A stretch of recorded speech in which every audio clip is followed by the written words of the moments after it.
One. Welcome to Drakenmemoria. Yay! Hey, just in time. Well, for one thing, maybe not the other thing. So, welcome to Drakenmemoria. What is Drakenmemoria, you may ask? Well, it's Dungeons and Dragons, or more specifically, a group of people playing Dungeons and Dragons. And damn, today, an audience really well dressed playing Dungeons and Dragons. Did you dress for the occasion of visiting the dragon, or did you just come back? Definitely didn't just for that. Time to change coming back from the bank. Yeah. No, absolutely. Although, you might have come back also from the bank in the end. You just went to get the huge present for a dragon. It's sort of like a bank, Granted, it's run by gnomes, and you wouldn't give your money to gnomes. Let's just call this a investment, a high-risk investment. Relying on gnomes for money. So what is the annual interest rate for a checking account in this particular bank? Are there retirement savings accounts? The gnome looks at you and says, "Are you familiar with quantum theories?" It is both a lot and nothing. Both, not one or the other. It's both.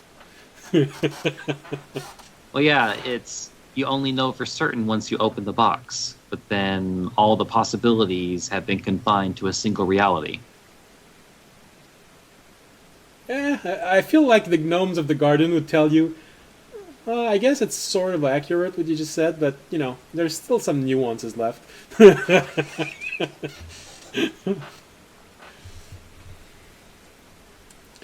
What was I saying? Oh yeah, all of this is going to become Dungeons and Dragons at one point. I think we just lost revenue, so we didn't hear the second half of what he was saying. It was too much for Skype.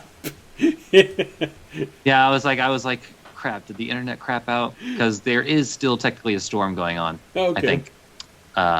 What I was going to say is like, look, I'm a chemist. It's like, I'm all about Schrodinger. Alright, so if you want to watch... We've all come to accept that. If you want to watch all of this become Dungeons and Dragons, welcome, it's a pleasure to have you with us. But if you don't, well, we've been doing this for a while, so you're the one that's weird, not us. And if you're here for the chemistry lecture, that is after the session, so you might as well stick around. Yeah. No. It's going to be a bonus feature. It's going to be called Theoretical Chemistry in Fantasy Universe. Alright, so if you're staying to watch this become Dungeons and Dragons, welcome. It's a pleasure to have you with us. If you're new, welcome. If you're not new, welcome back.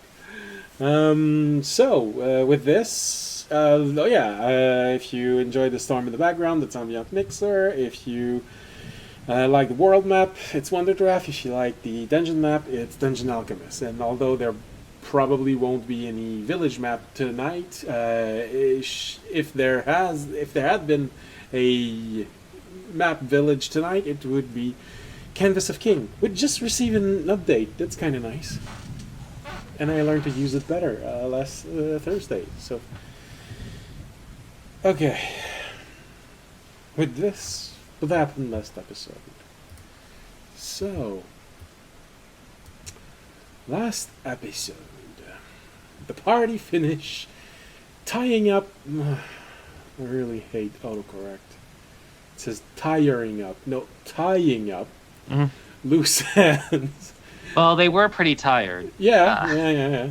It's also true, but it's not what I want to say. But it's not false. All right, so tying up loose ends in around the no longer existing village they had just adventured in.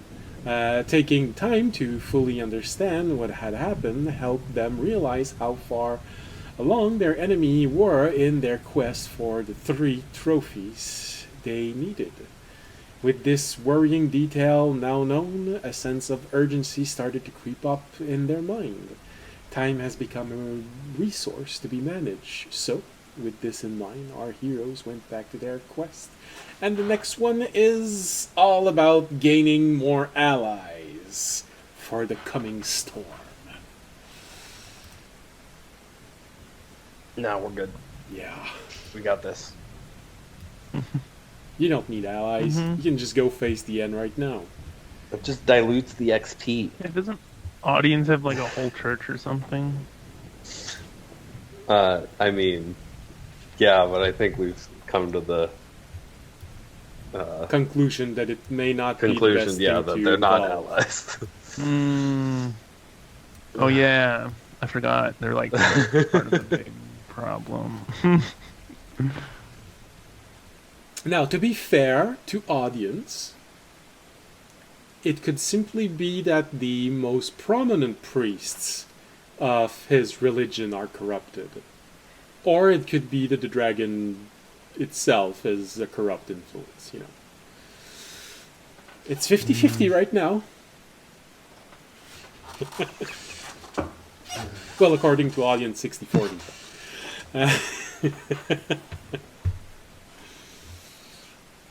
Alright.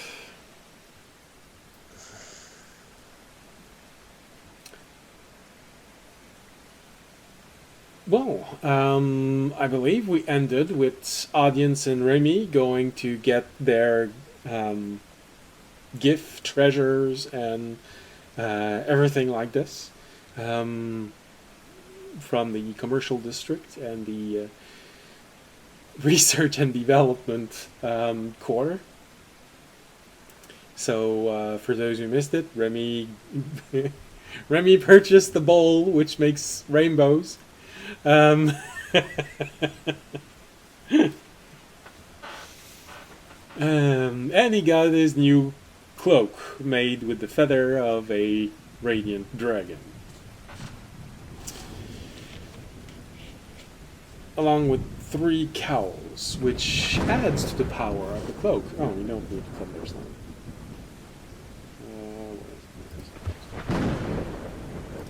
I know it gives a little bit more ambiance, and it makes everyone more aware of what's happening near you, Zakeri, but...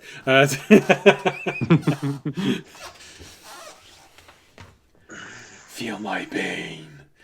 Alright, so... I hear voices in my head, they come from me, they understand, they talk to me. Yeah. You should see somebody about that. Oh, you mean it's not normal? Oh, maybe that explains a few things from my childhood. So Alright. But you have to admit, if you can't hear any voices in your head, it doesn't make for the same thing when you're playing Dungeons and Dragons. Much fewer NPCs on the board. I mean, I'm hoping to eventually maybe get some answers for why it keeps telling me to find the precious. Yeah. I don't know what it is. Well, do you remember the first time you heard it, what you were looking at?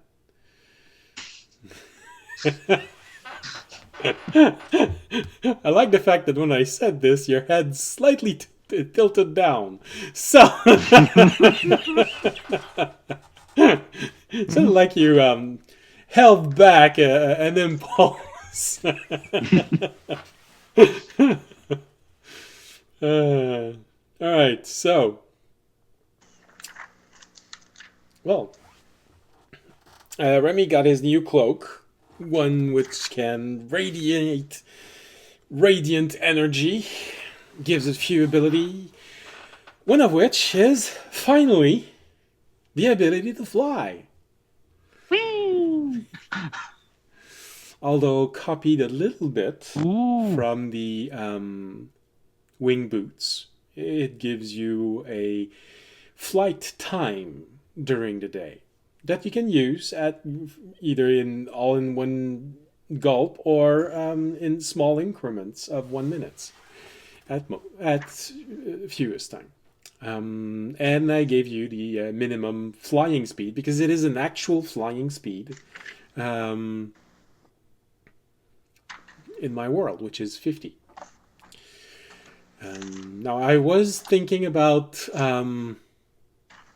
adding in a previous concept of flight, but since it has never been officially implemented in 5e, maybe that's for the best. And it's the agility that you have while flying. So let's just say that it's an actual flight speed, meaning you can't turn on a dime. It's not levitation with wing propulsion.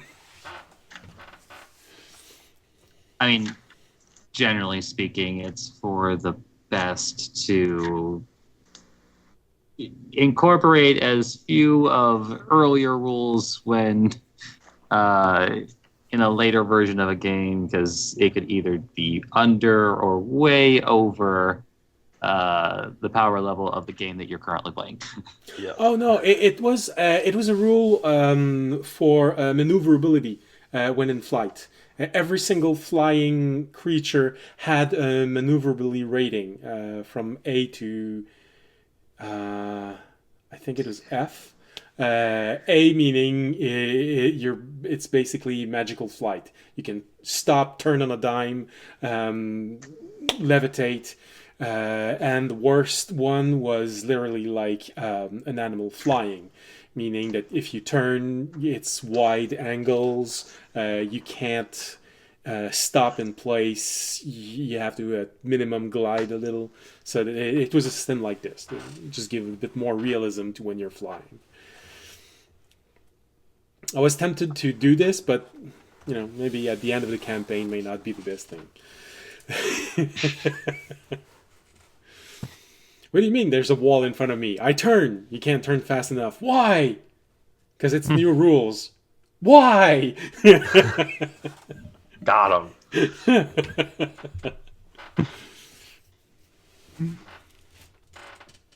All right. So, all right. Well, this, I think you are. Hold on. You slept there. And super creepy keeping track of where I sleep.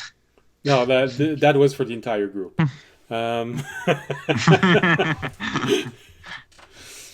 So you woke up mostly near noon. You went to get all of your material. Yeah, I think last episode we agreed that it was nearing the end of the day. The shops were closing, and you were all about to reconvene in the main tavern of the garden. So,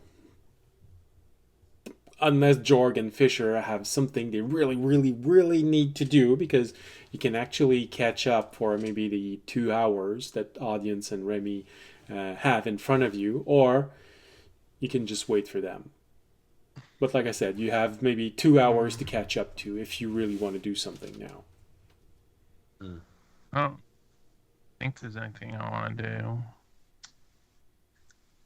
Finally admit your true feelings to Fisher. And it is a 2-hour conversation because every time that he asks a clarifying question, you have to find a way to explain it, and that's just a never-ending back and forth. Or you can just admit that you've started sharing the feelings of Frail toward Fisher, which means the only question that you need to ask him, which is because he is part plant, can I pee on your leg? And then he spends 2 hours explaining why that's not okay. Yeah. So, do you want to do anything for the next 2 hours? Or do we just skip to everyone? Oh, yeah, that's right. Please Fisher. skip Oh, the yeah, water that's right. sports. Skip. I'll just have a fancy dinner. Fisher and Jorg, you wanted to see Sarn. how he was doing. Oh yeah. Yes. That's what we were gonna do. That's We're what gonna do that. that's what you're doing. Yeah. Well, it doesn't take too much time getting to the infirmary from where you are. 10, 15 minutes maybe. Moving at a slightly brisk pace. I don't know why the S from brisk kept. He just did it again.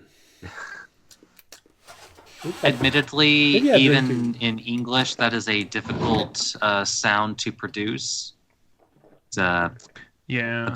a good example of that is ask. X.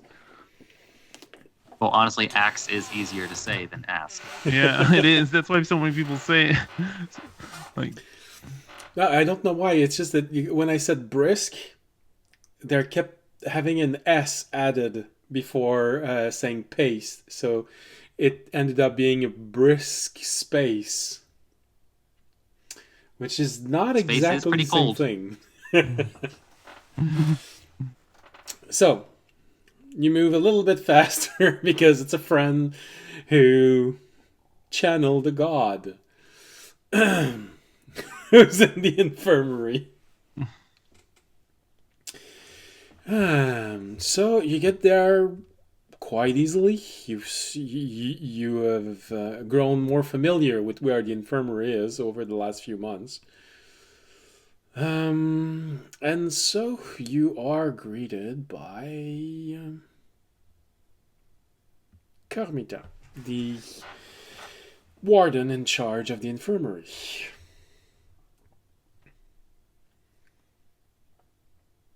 What can I do for you? How's he doing? He is unconscious for a while. The mixed strain of channeling a being of divine power level and mass channeling of spells nearly killed him. So he is a bit out of it. Exhausted would be the proper term, I believe. Extreme exhaustion. He should be up in 2 or 3 days. had to channel it for so long because we needed time to try and save the villagers. Yes. Any permanent effects? Or is he expected to make a full recovery? Well, his body is expected to make full recovery. His species is quite resilient. The psychological effect, I am not so sure. He was, after all, used as a puppet by a divine being without his permission.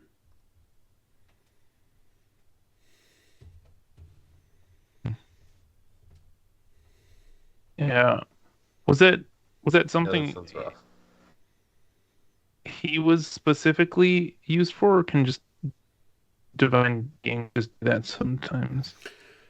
Or does he have some connection with that god? Or should I ask him? Is that kind of personal? Well, you can always ask him, of course, but he is sleeping right now, so unless you have a way to read his thoughts while he is sleeping, I do not imagine he would be able to answer you properly. But as I do understand a little bit about those things, not as much as Theag, mind you, but I do understand a little bit.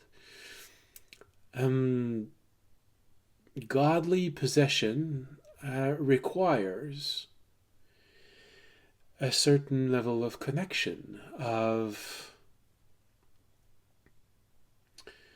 compatibilities in one's faith. Mm-hmm. So, while it is possible for gods to force themselves in the mind of people through possession, usually a creature will try to fight back with everything it has, creating sometimes severe damage in the mind of the creature. But when it is because of faith, because of belief, because of, well, as one could say, attunement to godly presence, this can be done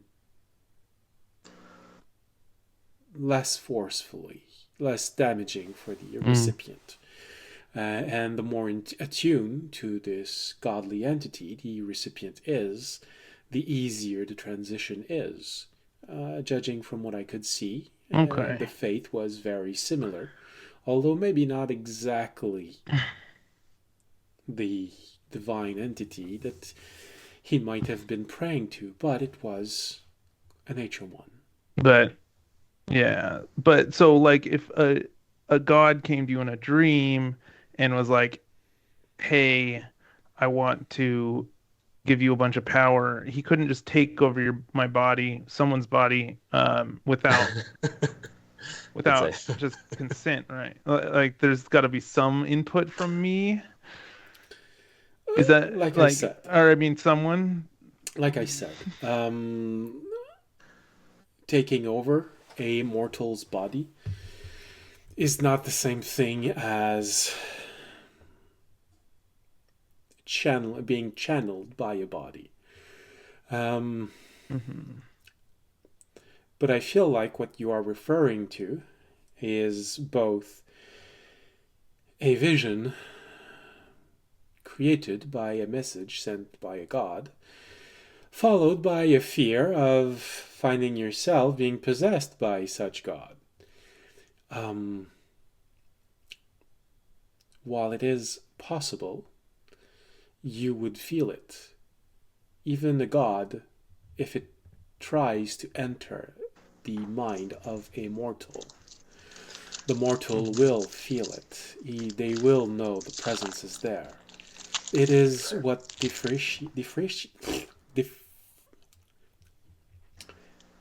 it just won't come out. Differentiates. Yeah. The nature of a god and the nature of a free soul. Gods, most of them anyways, are not born mortal and ascended to godhood. They became God because they are the embodiment of powers. One that is the easiest one for many to understand is the god of war. It is not an entity which is attuned to the elements of war. It is an incarnation of everything that war is, which is why it will not care for things outside of war, but it will be attuned and actually a part of. The same thing as being the word itself. War. It can be both good and bad. War can bring forward many admirable qualities from many people. Nobility, sacrifice, valor. But it can also bring forward many bad things. Murder, lust for power, narrow-mindedness. So that is the nature of a god, to be all of those things. Some gods were once mortal, and they ascended. Are you alright? Okay. Thumbs up if you're okay. Oh, jeez. Okay. Just casually drowning while trying to drink some water. Yeah. Unfortunately, happened to me at least a few times in my life. My immersion is ruined. Fisher doesn't drink water. Oh no, you're gonna start it again. Hey, he may not drink water, but he's still a thirsty bitch. Doesn't drink water, also doesn't have to breathe. Both things helps a lot. So yeah, some gods were once mortal creatures, and they have ascended to godhood. These are slightly different. They do remain mortals at heart. They have a soul of their own. They're not simply the incarnation of, but they do represent everything that is because they ascended to godhood. The two of them were merged. And they do have the same restrictions as many gods, but they do have a soul of their own that is not simply the sum that is everything behind the word. Mortals are not made to represent some things. Your mind is your own. You have free will, which is, for many gods, a little element of jealousy toward mortals. You are free to do what you want. That is the difference, and that is why you will always know if a god forces himself into your mind to the point of removing your free will. It is that very element, free will, that you will feel being taken away from you. But it is also how gods can control others, because they know they cannot rob you of your free will. They will manipulate you into doing what they want. And they can do so to the point of you willingly doing the worst of their biddings, while thinking it is the best. See.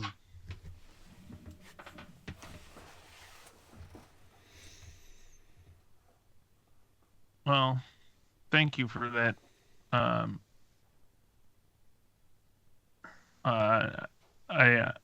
I will say our adversary, the hunter god, has come to me in a dream offering power, and the whole thing with him and that god taking over his body got me a little worried. I do believe that in this instance, even though it is very fragile and a very thin defense, your free will is the only thing preventing it from simply taking over your being. So long as you openly, freely say no,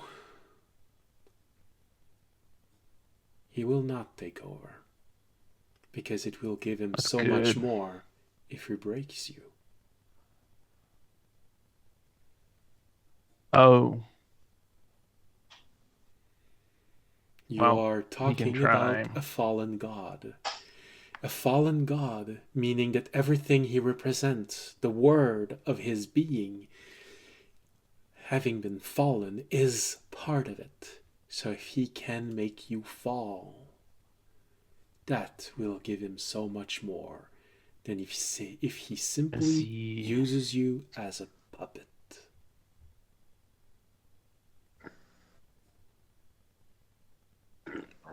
Yeah. Okay. Well, at least he can't just use me as a puppet. And remember, your world is protected by 4 powerful divinities. They will most likely try to interfere if this god tries to simply take over your soul without your consent. That is why many worlds are protected. This is why gods do not walk amongst mortal, lest it is with avatar form.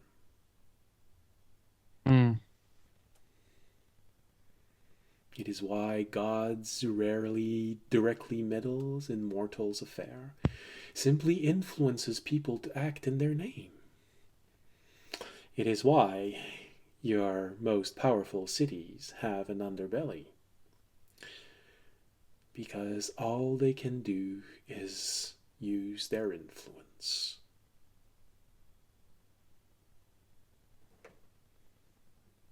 That makes sense. But remember that even gods have limits to their power. A greater god, one with greater power, can force a god to kneel in front of it.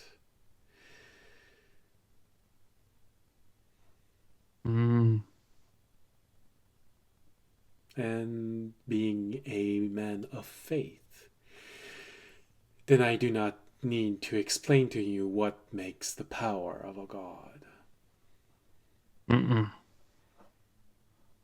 So just in case everyone doesn't know, gods get their power from followers.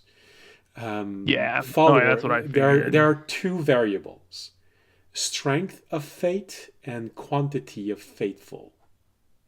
So even a god which has a very little following, if all of his followers are complete zealots, it will grant him more power than another god who simply have the same amount of followers, but they're not completely fanatic. So there is the intensity of the faith, and there's the numbers of the faithful. And the more followers a god has, the stronger a god can be. Which is something that Jorg should probably find disturbing, because you have been forced to accept the idea that there are more worlds than your own, meaning there are more faithful in those worlds. And gods, if gods are only dependent on your world, then the amount of power they have is limited compared to gods that have faithful followers on other worlds, which immediately gives a scale of power. The god of the unsung hero, you know that they have followers on your world, but the ship you're on right now is essentially a temple of them, of their followers, and it comes from another world.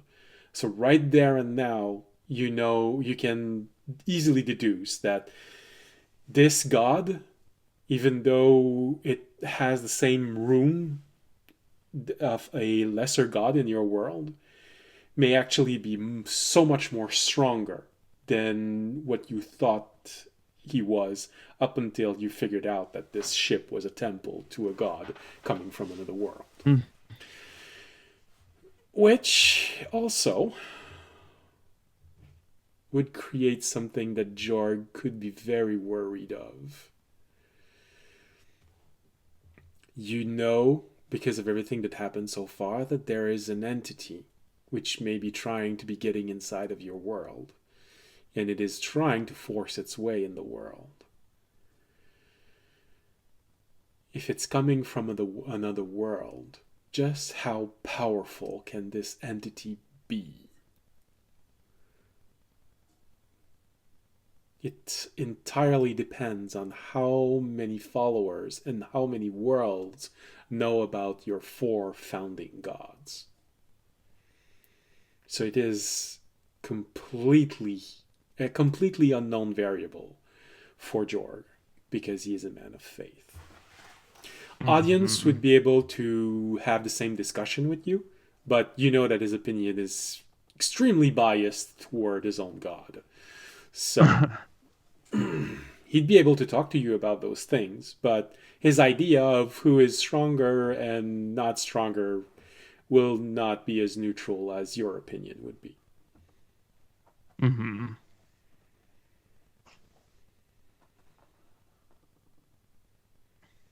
Okay. Well,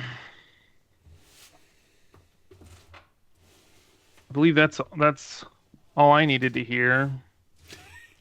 Now you need to go I'm cry in a glad. ball in the corner of a room. At least we know he's gonna be okay too, and I'm not gonna just wake up one day and murder all of you with the power of the hunter god. Unless he Appreciate chooses it. to. Looks at the camera. Or I'll just know if it does happen, it's your fault. yeah, fair. And it is a very easy way to end the problem, because if you kill Jorg, you kill the conduit. So, here you go. Yep, Mm-hmm. Problem ended. got him. Yeah, so maybe that's what we do. We figure out what they did. Oh yeah. Okay, here's an idea. We figure out how that like I'm gonna turn to Fisher when I'm saying this. We figure out how their trap worked. Then we recreate it. I dream, accept his offer, get possessed by the hunter god, and then we use whatever trap they designed to try and trap the hunter god. Fisher, make an Arcana roll for me, please. Like, I'm not sure if he has to, but Uh-huh.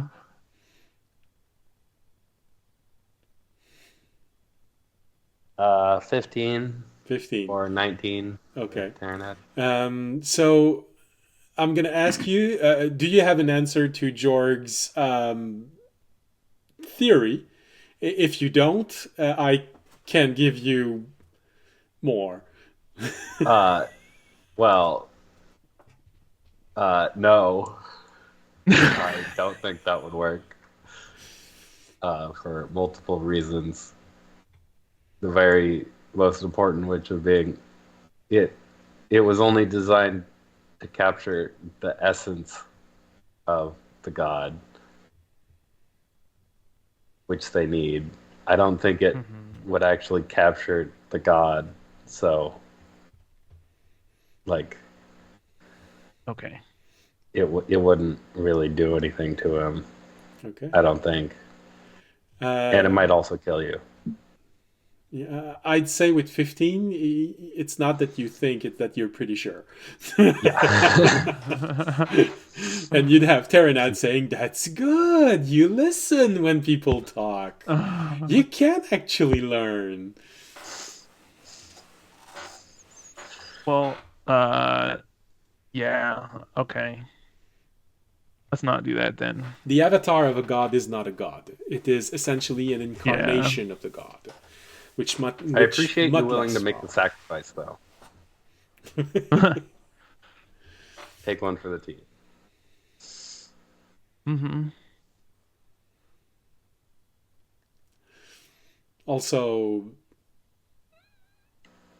one element that you could probably add to this, Fisher, is when you cast a spell, you have to create the spell inside of you, which is an element of the spell. If you want to blast a fireball at someone, there is an element of rage, of explosion, of when you're casting the spell, so that it erupts.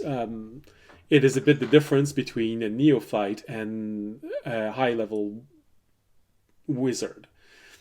A wizard who's never cast that spell, probably the first time he's going to cast it, he is going to scream, "Fireball!" and throw it. Because there is this element of casting that you have to incarnate the spell inside of you to throw it. But as you get more experience, you're probably going to be able to get more and more silent because you are getting used to it. You're getting used to just channeling the energy and sending it.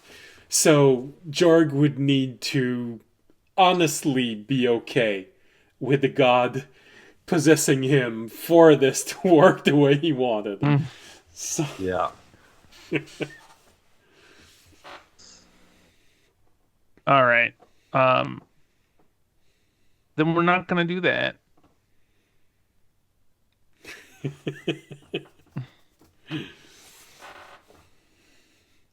And probably when Fisher tells you this, Jorg, you sort of go, "Oh yeah, didn't think about that." Whether you say it out loud or not, I'm gonna leave it up to you. But you are a spellcaster, so you know part of this also. Mm-hmm. Oh yeah. I just got excited. I knew that. That's okay. All right. And because he's connected to Frel, you sort of even see a little bit of the contaminating feelings. Because while he was explaining this to you, you could see Frel's tail just wagging completely silly like this. And then the moment he said, "Oh," you just saw the ears of Frel just going.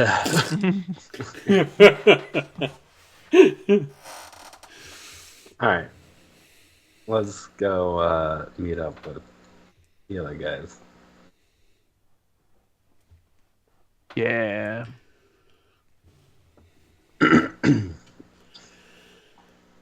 All right. So,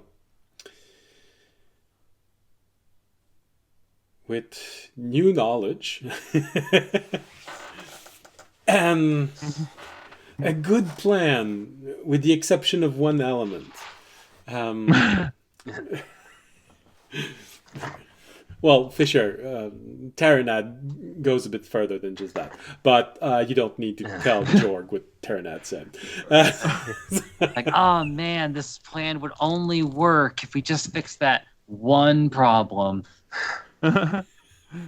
Jorg does think to himself, "I'm sure glad I can't hear Terranad."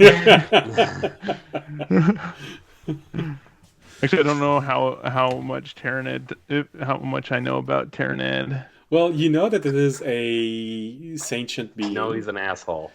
And Fisher profusely tells you all that he is an asshole. But every time he took possession of Fisher, he's never been an asshole. So there is a little bit of...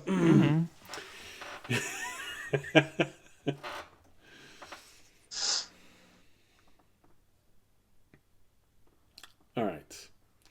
So you reconvene in the inn of the garden. It's a quiet evening. Few adventurers are there. You hear gnomes talking. You hear a little bit of information from other quests that are going on right now. Everything seems to have gone back to normal. You know, you've only been gone for maybe a week, so a lot of people barely had time to go back to their quests or take a new quest and leave. But you do hear, and I'm saying this for everyone because all of you are inside of the inn right now. But you do hear bits and pieces of information.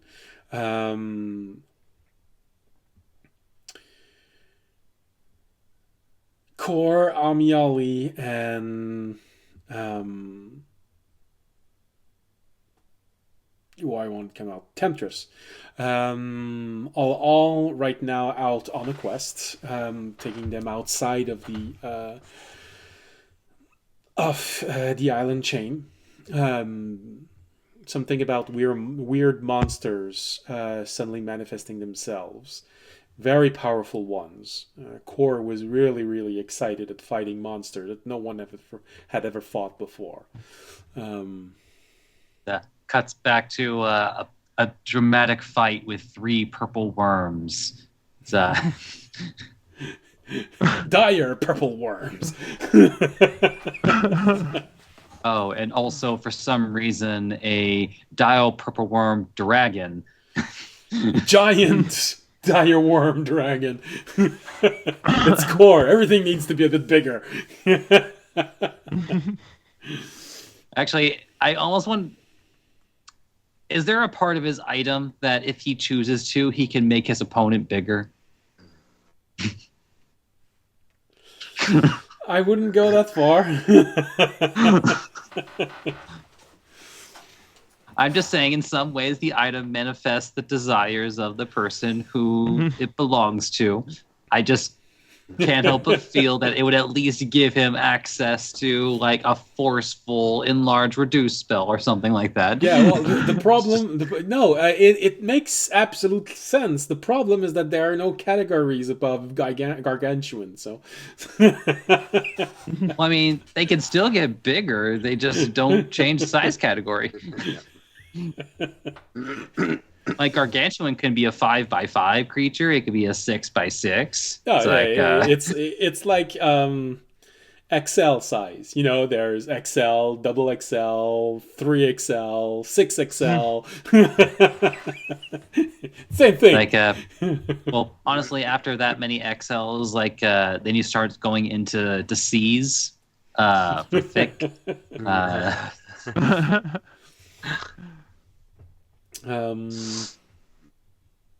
Who else do you hear about? You hear about oh,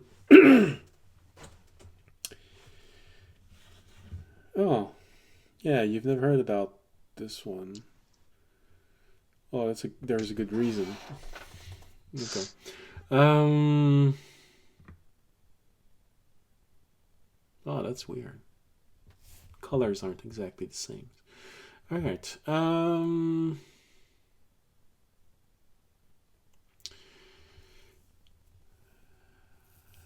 Oh, you hear in direct news of Anvara, because she's reached out to the garden because, being a cleric, she's very concerned about celestial movements, as in godly movement, not star movement.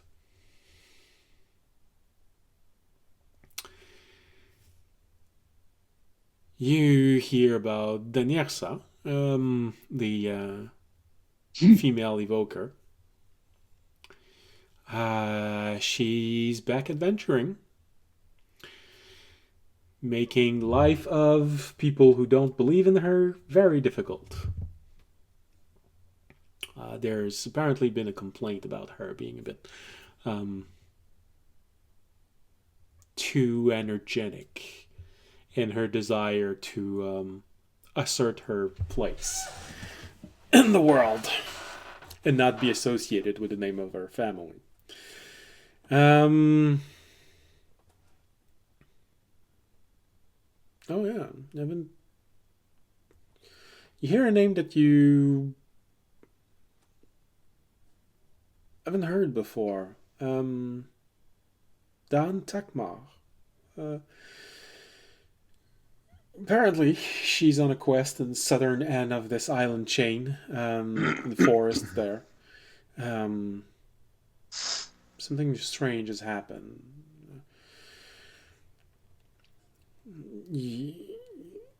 Something about a dragon trying to establish itself there, but having had to deal with some sort of corruption in the area. Fortunately, it's a gold dragon, so... But apparently she knows the dragon a little bit, so she went to help. She's a half-orc.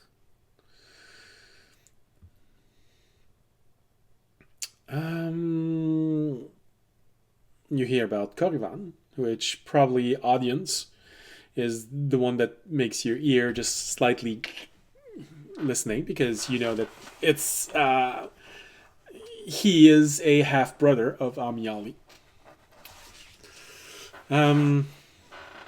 He's deep inside.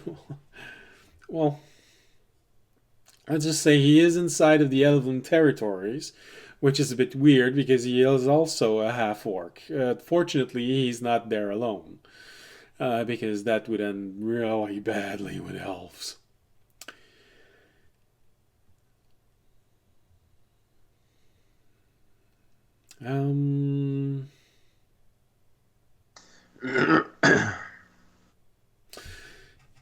Remy, one rumor would probably catch your attention. Gemtesh is currently in Otonel. Something about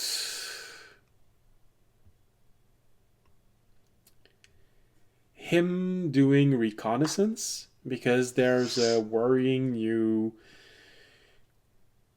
underbelly presence in Otonel in the past few months. Don't know any more details. That's all the gnomes know about this.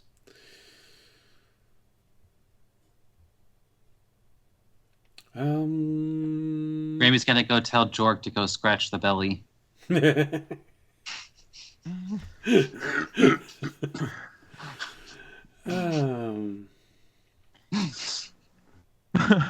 And apparently, That one has layers. Yeah. Yeah, just like an onion, they all smell bad. So and Demis and Lucen, brothers and sisters, one ranger, one thief, humans, apparently still aren't mixing well with people. They sort of have their own thing, and they're very happy being brothers and sisters. And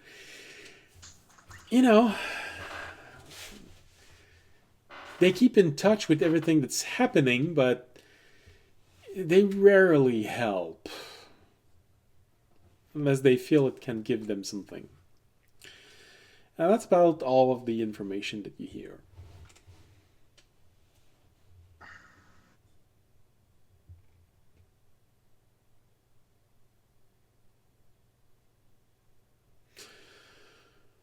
So, as you're in this place, I know we're now on a clock, but I would like to hang out here for a couple days at least. Audience is already at the job board. Yeah. Well, audience wants to do something in the next few days, which is go give a present to a dragon. So. Yeah. Well, yeah, that there was a job on the way. I have some new spells to learn. Okay. I need to go see, because I had that planned meeting with the Silver Dragon, so I need to go see the dragon. When is that? As, like, tomorrow. Because he'd already sent the letter saying that he was going there.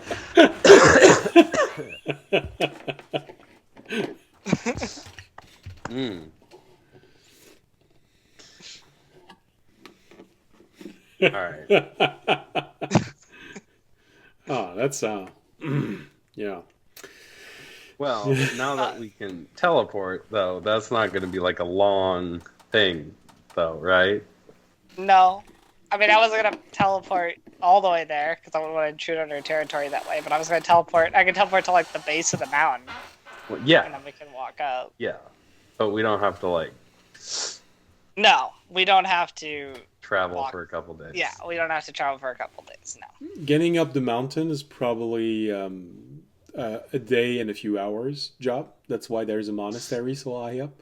Mm-hmm. It'll be a day's, maybe not even, probably not even a day. Well, I mean, if I travel on Magna, not even a day's journey. But I don't know about you guys. I mean, also, we can teleport, and then Jorg can cast, like, fly, or Terry can cast fly, and that would also make it a lot faster. Mm-hmm. And Remy can fly, and yeah. You all have to go in a spiral around the mountain. He can just go straight up. Yeah, wind walk at this point too. Yeah, so Jorg has been walked too. A lot of ways we can get there very quickly.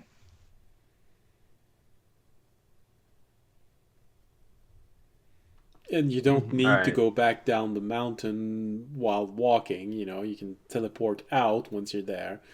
I mean, it's not like powerful being gives adventurer like you in quests, there's no chance of this happening at all. So you're all gonna be there. You're all gonna be back in a day and a half. Nothing will go wrong.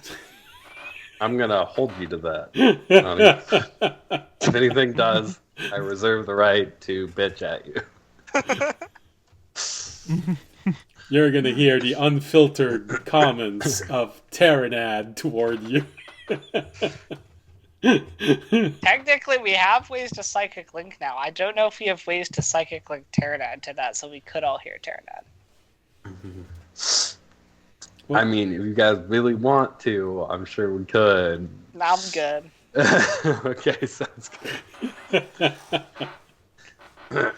He doesn't sound very interesting. Maybe we should try it once. Just to can you even think have you guys in a language we would understand? Just imagine imagine being stuck in a conversation with a very disappointed and judgmental Jewish mother for a full hour nonstop. Sorry for the Jewish people. I feel like me and Terranad would I feel like our personalities wouldn't necessarily gel. You are correct. I don't know how well would the pickle integrate itself into apple jelly. Terranad will just spend the whole 55 minutes of the 60 minutes, and beginning with the following phrase: "Audience, I'm going to tell you what everybody has been wanting to tell you since the very beginning, and you are going to listen." He doesn't need to breathe. He doesn't need to breathe. So it's going to be a single take. No breath taken. No breath. Audience, this is an interesting audiobook. Yeah. All right. I need to go start scribing some spells. Okay. You go ahead. I don't honestly have a ton to do. I also was right. Yeah. Nobody here can see in the dark, right? I have blind sense. Yeah. Yeah. All right. That's the other thing. I was thinking we should all get some night goggles. If depending on how many we can find. It's a pretty My common God. object. It's It's probably uncommon purchase and them. it doesn't require attunement and it gives you dark vision. Let's do that. I do That's a good idea. not have dark vision. That there's actually a whole stock of them. The problem is that it plays the Mission Impossible theme every time you let them off. I was gonna say, are the Time Knights becoming a stealth squad? Except Fisher, you still glow. You're still freaking Crow Man. I don't know if the stealth squad. If there isn't any light, you can't reflect the absence of light. So That's A related but technically an aside. Did anyone ever see the Cartoon Network series Time Squad? no. I want to say yes because the title is the title tickles something at the bottom of my mind. New group homework. Go binge that show. All right, I'm gonna go start adding to my spell repertoire. While everyone is sleeping. I guess it's. What time is it right now? Well, probably around 8 p.m. I can get started.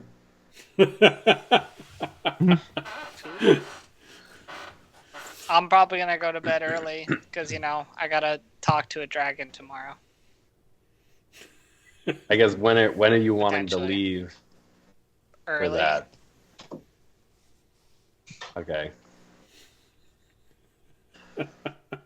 Then, yeah. I don't need to sleep. Okay. I'll see you in the morning. See you in the morning. Good night, sleepyhead. You're not the sleepyhead. We're the sleepyheads. Yeah. So I Yeah, see he's- audience and I see Fisher. And say that's Raimi is the guy with the glasses. I knew I've seen it. I'd seen it somewhere because probably only watch a few episodes, but that trio does ring a bell in my mind.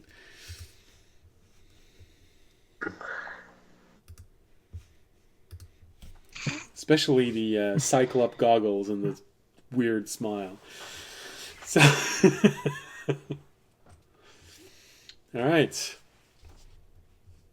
So, you all go to bed, with the exception of Fisher, who wants to put in a few hours before he goes to sleep. So, because of Fisher, audience, you won't be able to leave the garden at 6 a.m. You're going to have to leave the garden at 8 a.m., you know?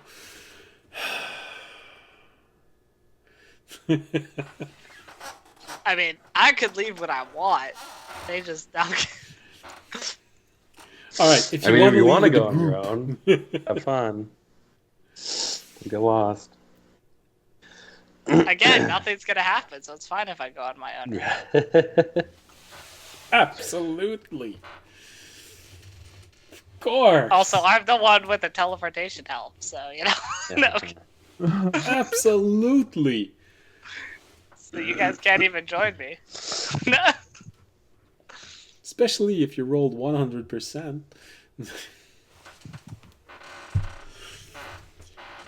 So if I'm remembering correctly, I can go to the library and not have to pay for a scroll of the spell I want to learn, right? Just Yes, for you have the- one of those favor in store. But aside from that, just in general, I still have to pay to scribe everything. Or is that otherwise? Do I have to pay for a scroll of everything I want to learn? Well, they don't provide. So what they do, if I remember correctly, is help you do the research. So you don't have to spend all the time trying to figure out how the spell works, and so it's a free research of spell, which means the only thing that you need to pay is the time to learn it. Mm-hmm. So essentially, it is free, just not time free. Yeah. All right. And then outside of that, because we only have one of those, right? Yeah, I think so. I have to pay like the materials and everything. It's a normal learning of a spell. Okay, but I don't need to have a source of the spell to learn it from if I go to the library, correct? Or do I still have to? Well, it's if you go to the library, it's the equivalent of having access to a wizard's library, meaning Okay, that they most likely have the spell, so you don't have to find it first. Yeah. But you have that element of uncertainty is not there. But you do have to pay everything else, the money, time, and Yeah. And if I wanted to do it outside of the library, I'd have to have either a spell book or a scroll of the spell. unless you know someone that Who has either owe you a favor, a wizard who owes you a favor that would allow you to have access to his wizard tower. But yeah, usually wizards will only freely provide the facility to do this, but nothing else. So you have to find it, you have to manufacture it, you have to learn it.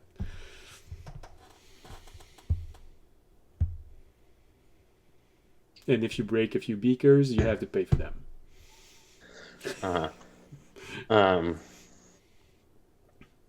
The garden don't make you pay for broken beakers. Mm-hmm. Yeah, I'm gonna get materials for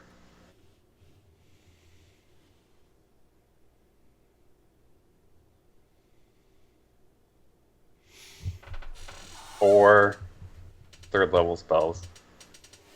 Oh, wow. All right. Which is 600 gold. Okay. In the garden, it's very easy to find all of the ingredients you need in all of the shops that they have. So, although in the middle of the night, maybe less, but since you only have enough time to learn one spell tonight, so. Mm-hmm. And then I am going to learn for the freebie. We will do sending. All right. You do know that Terry has sending also, huh? Yes. Okay. Terry has a hard time talking to people. Well, that's why we use the nobody understands when Terry casts sending to somebody. We had to do a whole thing last time to get it to work. I feel like this will be simpler. It creates bond with the group. What are you talking about?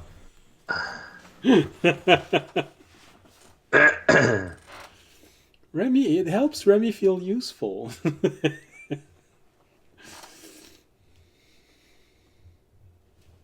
All right.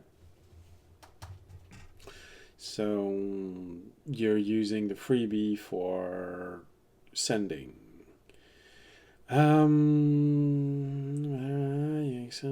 Remy, you don't have any other rituals, like high-level rituals that you want to learn, right? Right now he can hear you, but not answer. I mean, the only one left, really, is maybe divination, but honestly, that's not really a high priority. Uh-huh.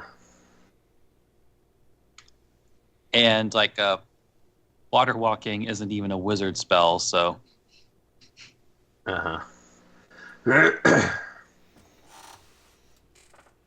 Yeah. So if you would like, honestly, I've been hogging a lot of those freebies because you haven't really had many spells to work with, but now that you have third level spells, you have a lot more to work with. Yeah. So I'll take that. All right, so you are aware that each one of them will take 6 hours to learn. Correct. Okay. I got materials to so I'm gonna research sending. Right. I got the materials for because I believe at some point I'm gonna copy Phantom Steed from Raimi, but I don't need to be. As long as I have the materials ahead of time, I don't need to be in the garden. And then, how much are scrolls worth or cost? I can tell you that easily. I have the Dungeon Master Guide open. I keep forgetting it's 1 O and 2 L's. I keep writing 2 O's and 1 L.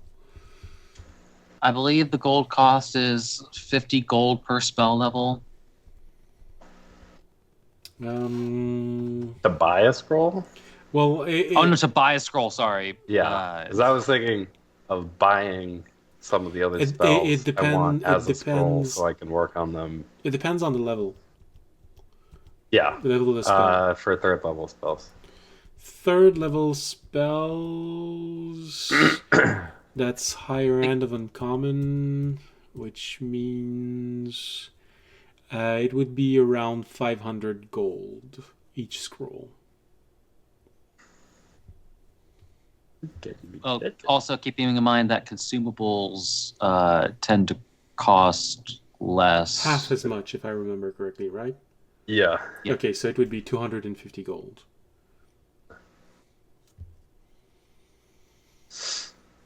And if I'm not mistaken, it would take 3 days to make one, which you could pay more to reduce that time. Can I just find a fly scroll? If you want to take a chance, you'd have to go in the shops and see if they have one. That would be a chance. If you're willing to pay twice the price, you could have one ready in a day and a half. So technically speaking, if audience is right in everything that he's saying, you could order all of the scrolls that you need, and when you'll be back from his quest, they'll be available. If nothing happens. Oh, yeah. The thing is, if we're coming back, I don't need a scroll, because then I can just use the library. The point of a scroll is that I don't trust audience.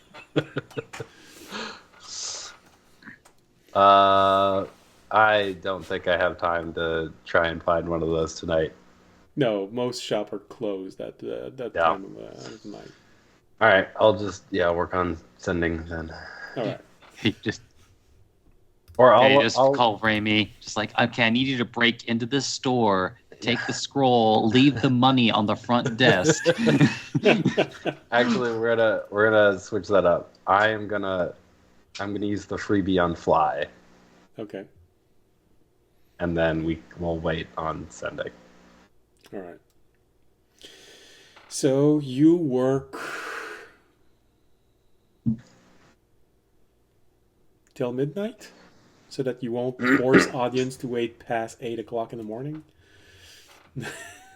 to leave the garden, which would give you 3 hours of work on it. And so long as you get back to your research within a week, it's not lost. Yeah. All right. And I'm gonna finish it. Audience can wait. So audience is gonna leave the garden I'm just not gonna at noon. Get a long rest or a full long rest. Audience is just gonna be like, well, Fisher's not here yet. I need to go. And then he gets left. So, what are you gonna do? Do you have the spell and maybe the other half in the morning, or take? I'm gonna finish the spell, and then just not get a full long rest. Okay, so take an exhaustion point. All right. So you do the entire spell. Since your sleep schedule has been slightly altered. Because of your past few days on the field, it's not hard for you to work until the spell is finished. You go back to your quarters and wait until the morning comes. Now, it's not a full long rest, but you can still attempt to rest and even dream if you want. I'll give you the equivalent of a short rest or several short rests if you want to use that to replenish any missing hit points. I'll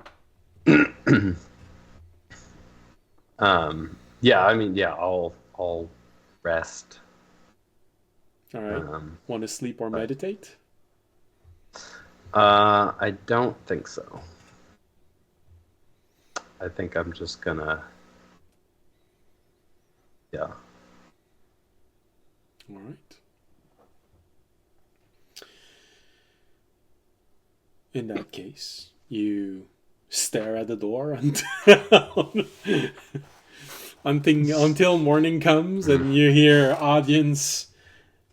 Well, no. I could just keep studying my spellbook, pretty much. Okay.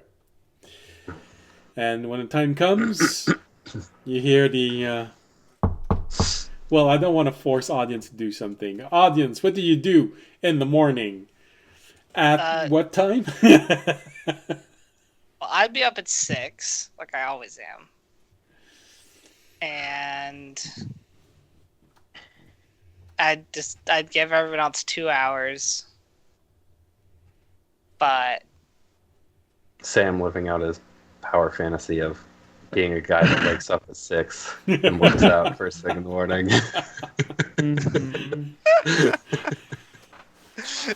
Yeah, do my normal routine, read a book, improve myself now. Audience's routine is most likely a little bit of sword training in the morning, followed by a few prayers. No, I actually would also go to the library, because I'd assume that's where Fisher was, and I'd use the 2 hours, because I'd tell Fisher I'd give him 2 hours, and I'd use the 2 hours to try and find anything on the wood sprite creature. Any knowledge on the wood sprite creature that we were trying to find. The Fae, on anything on finding his name. Art research. Well, I would assume that for you it would be religion. That would be the most relevant, because I don't think you have anything in Arcana. No. I mean, I don't have anything in religion either. But I think your wisdom is better. Your wisdom and charisma are better than intelligence. So religion is also intelligence. Damn. So essentially, the only thing that audience remembered is, whew, that goddess is. I mean,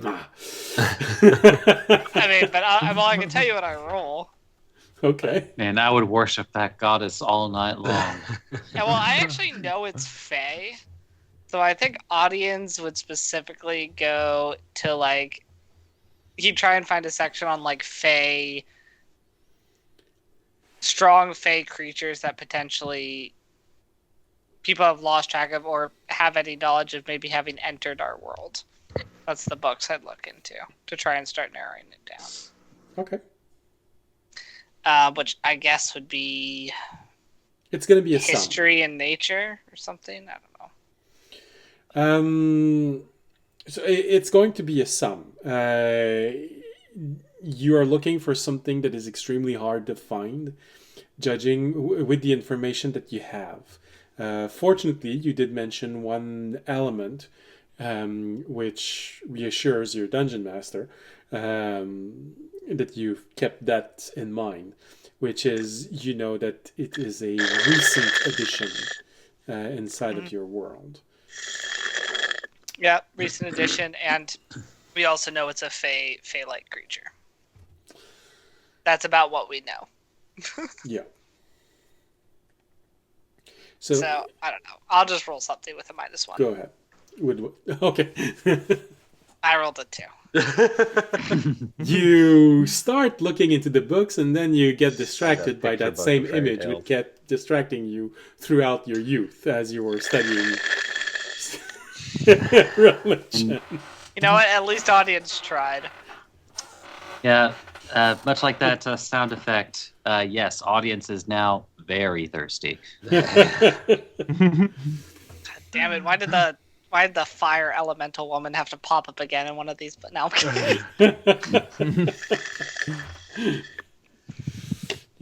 audience was always fascinated by her because it's the only person that you can say is hot, both figuratively and literally. Anyway, I guess that's how audience spends his 2 hours unproductively, and then at the end, since Fisher's already in the library, he's like, "Okay, Fisher, time to go."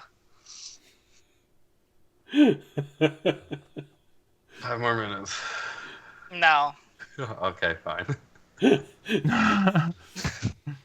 I don't want to keep a dragon waiting. Do you want to keep a dragon waiting? No. Yeah. Fisher, throughout that 2 hours while you were studying spells, an audience is there in front of you looking at the book. You can hear Terranad say, "Oh, look, audience is practicing his blind sense on the page."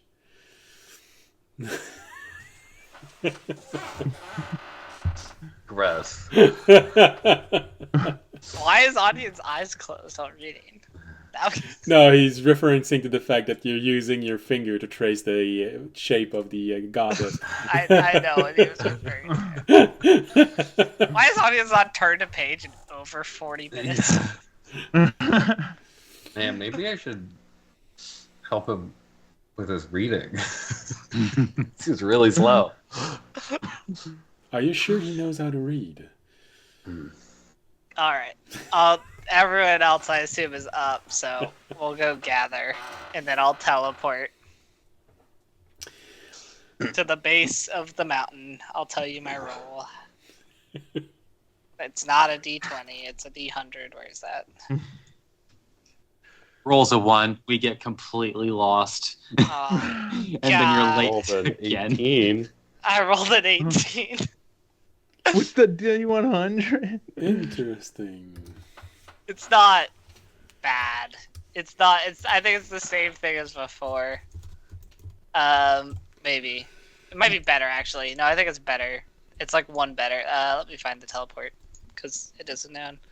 Okay. I think it's similar area as I think the 18. No, it's off target. Oh, it is off target. Okay, it is the same as before. Yeah, off target is the same one as before.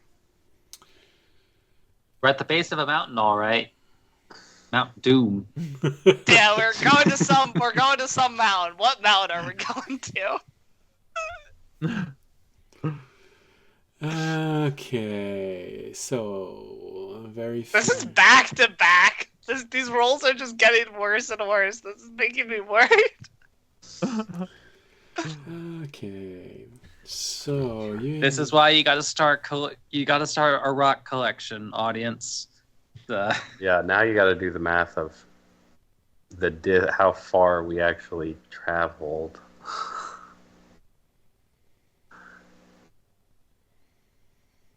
Oh no, what I meant was that if the Helm of Teleportation is going to be a regular thing. Why is similar area lower than off target? Yeah, no, Because off target is a random percentage distance away from your target in a random direction. So if you're not going super far, you might not be that far off. I see. Similar area could be the other side of the world in a similar area. You know, if you're trying to travel to the moon, for example, you might end up on Mars. Like, we could end up at the base of a very angry red dragon's mountain halfway around the world, as opposed to just being... Audience might be okay with that. 30 miles away. So the big I was gonna be like, well, I came to meet some dragon. Guess I meet this one. Okay. Yeah. So the big question is, not knowing that audience would roll what he rolled, where would audience have left the garden? In which city would you have chose to reappear? Otonel, Karatner, Caravel, Tolteran, Sutien. Oh, you mean what city did I plan to teleport from after leaving? The garden has a portal to each of the major cities. We have to leave. We can't teleport from inside the garden. Yeah, whatever the nearest city was to the dragon, which I think is Karethner. To Karethner. Yeah, I was gonna say I think that was that one. So that's where we would have teleported from. Okay. Because that would have been a little bit worse if you had gone to Otonel, because the distance would have been much greater. No, we would have cut down on the Okay, distance to okay. Dresden. I mean, I'm gonna re-teleport again unless we end up somewhere really bad. But like, So going at the base would be 1, 2, 3, 4, 5, 6, 7, 8, 9, 10, 11, 12. hey, Fish, remember when I promised nothing would go wrong? Immediately things go wrong. Okay, so 20.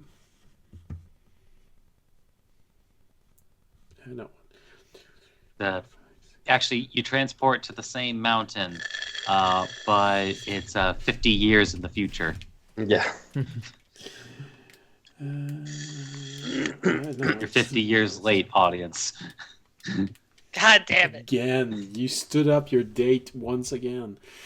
So Maybe she'd still be around too. She'd be like, "You're 50 years late." I'd be like, "My bad." What? all right. And for some reason, you're still alive. Shows teeth. Let's fix that. All right, so you wanted to teleport from Karatnar to where you were, which means is 30 miles to the base of the mountain.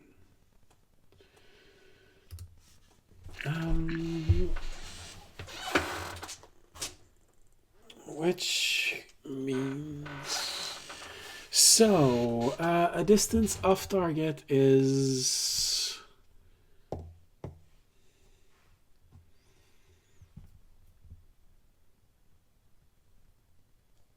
What?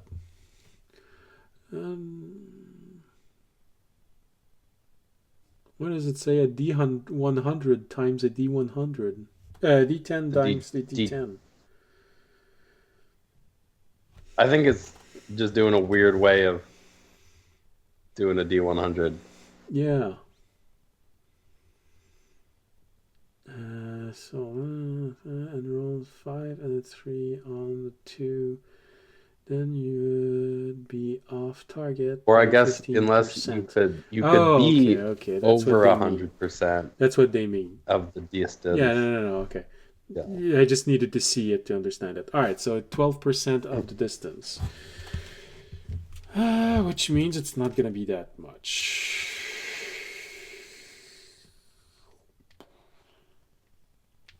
Up or down? It's going to be up.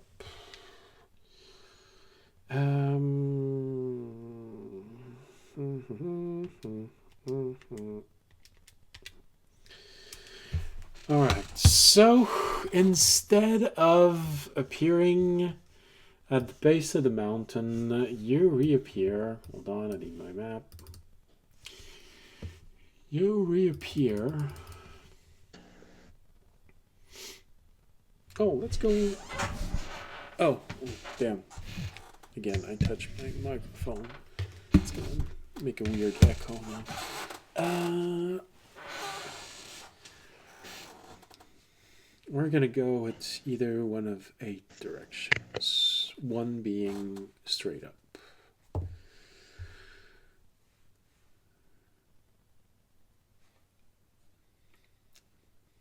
Intriguing. You envision the village of Revlis when you take the teleportation, and when the teleportation ends, you're at a crossroad. That's not a village. That's not where I wanted to go.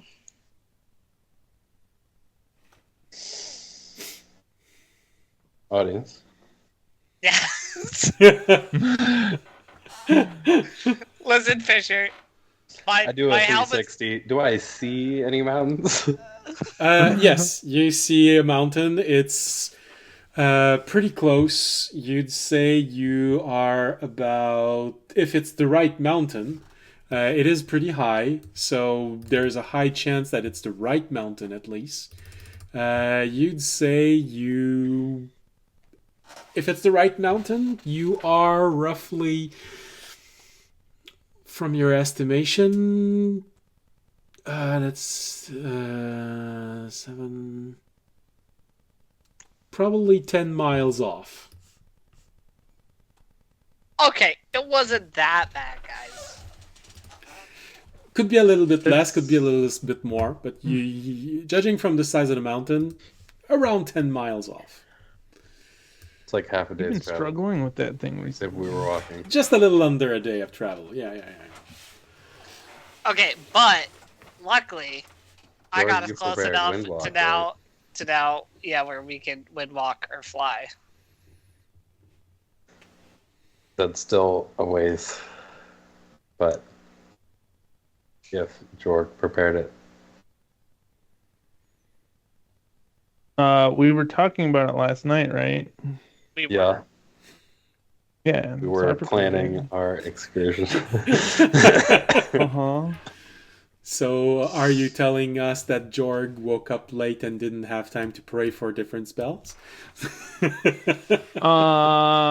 he was hoping I think nobody would- Jorg did. Did Avery do that? To be fair, we didn't really give you a chance to change your spells if you wanted to, and we Yeah. did talk about it. So it'd be fair. Mm-hmm. It'd be fair if you had changed a preparation for it, since we actively talked about it. Yeah. And so the right question would be, would Jorg have thought of memorizing that specific spell? Yeah. Legacy edition. I mean, Jorg would have. Avery forgot it was a druid spell. Okay.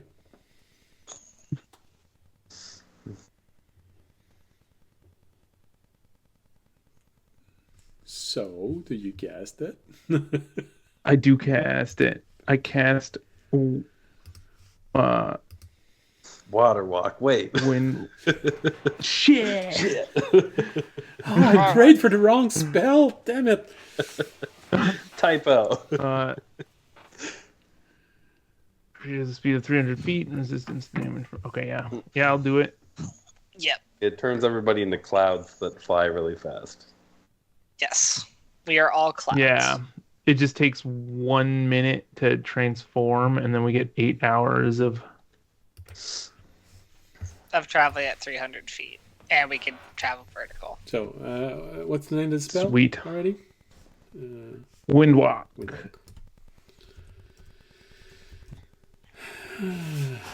In 2 words. And I can do 10 willing creatures. That is all of us, Mm-hmm. Well, including Terry, if Terry wants to be a cloud, or Terry can just well, Hop in a box. travel as long with as Fisher. Terry inside the box, he Mhm. transforms into a cloud with Fisher, but Yeah. Yeah, what does Terry Yeah, we'll want? keep it in the box. he wants to know what Daddy All wants. right. Now that I'm thinking we- about it, semi-aside, at some point, Fisher, you probably want to, just in case, copy a few of my level 3 rituals, or at the very least, Phantom Steed. Yeah, that was the next one I was gonna when we have time. Because that would, make that a lot more efficient if we can both cast it at the same time. Also, honestly, I have a shit ton of gems. You can probably just use the quill. Yeah, I got the materials anyway. But yeah, In case you I'm didn't. gonna do Phantom Steed and might as well do Tiny Hut too. I don't need to learn water breathing. What are the Well, so-called ingredients for spells that you talk about?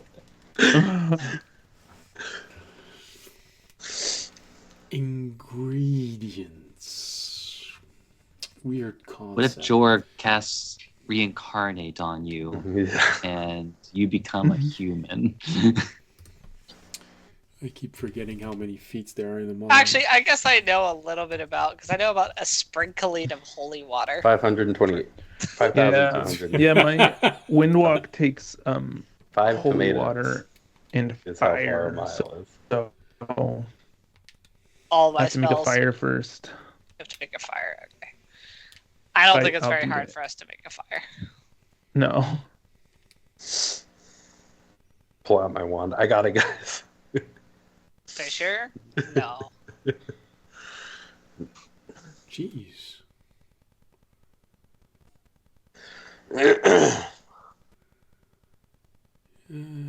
Okay. Don't you also have Flame Bolt, Fisher? Yes. So I have. that's the amount of Yeah. rounds. Yeah. Firebolt. I'm Big like, flame blade. why don't we just go with Flame Bolt if we're gonna, like, we don't need to jump up to Fireball or Wall of Fire. We can stick. Lightning bolt also work, but I don't have that. Technically, my breath attack could probably set things on fire too, but it's not. That's in feet. Where do you need to get? 100. So that's the.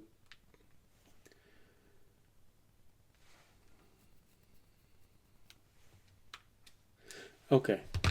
I don't know what I'm doing wrong in my calculation, but apparently, according to what I'm calculating, if you walk up the mountain, it's going to take a day, but if you fly, it's going to take 40 days. So, no, there's something that I'm calculating wrong. It should only take us. It should take you about an hour. Yeah. Yeah, I was like, it shouldn't take us that long. This is being verified. Because the distance at which you travel is made with 30 feet, but you move at 300 feet, so divided by 10. Yeah.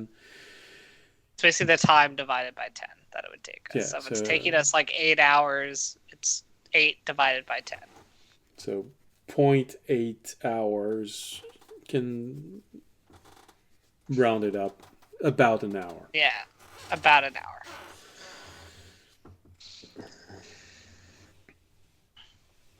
So We're not going to be late. No, we will not. Good thing we left early. We'll actually end up being there faster than probably if I teleported us to the base and we'd walked up, but it's fine. So you fly up the mountain. It's a different sensation. Remy, you know, you bought a cloak, but for the first time you can actually fly. Granted, you don't look like yourself, but there is an element of, oh, damn it, I want it to be the first time that I fly with my cloak. And then I go be in cloud because of what's his face. That's crazy. Jorg stole your flying virginity like that. It's wild. Without even asking. Hey, it's willing creatures. It's willing creatures. So that's even worse. Don't worry. True. Remy can very easily get what he needs out of this experience because if Remy remembers correctly, Jorg had a very traumatic experience with mist ravens. And right now, Remy is a cloud in roughly his own shape. Oh god, so Jorg's just in a panic the whole flight. Yeah, it's just like you turn to your left. There's a mist raven. Oh, now it's over there. Now it's over there. It's everywhere. And this one is literally a mist raven because Remy just keeps looking at you like this with the cloak open using one charge so it has wings, so it's a huge cloud of mist that looks like a bird going up, staring at you.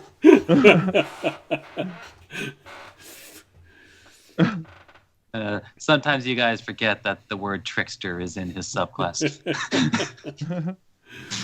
Jorg loses concentration in his panic. The thing it's not. Oh. Is it It's not even concentration. It's not concentration.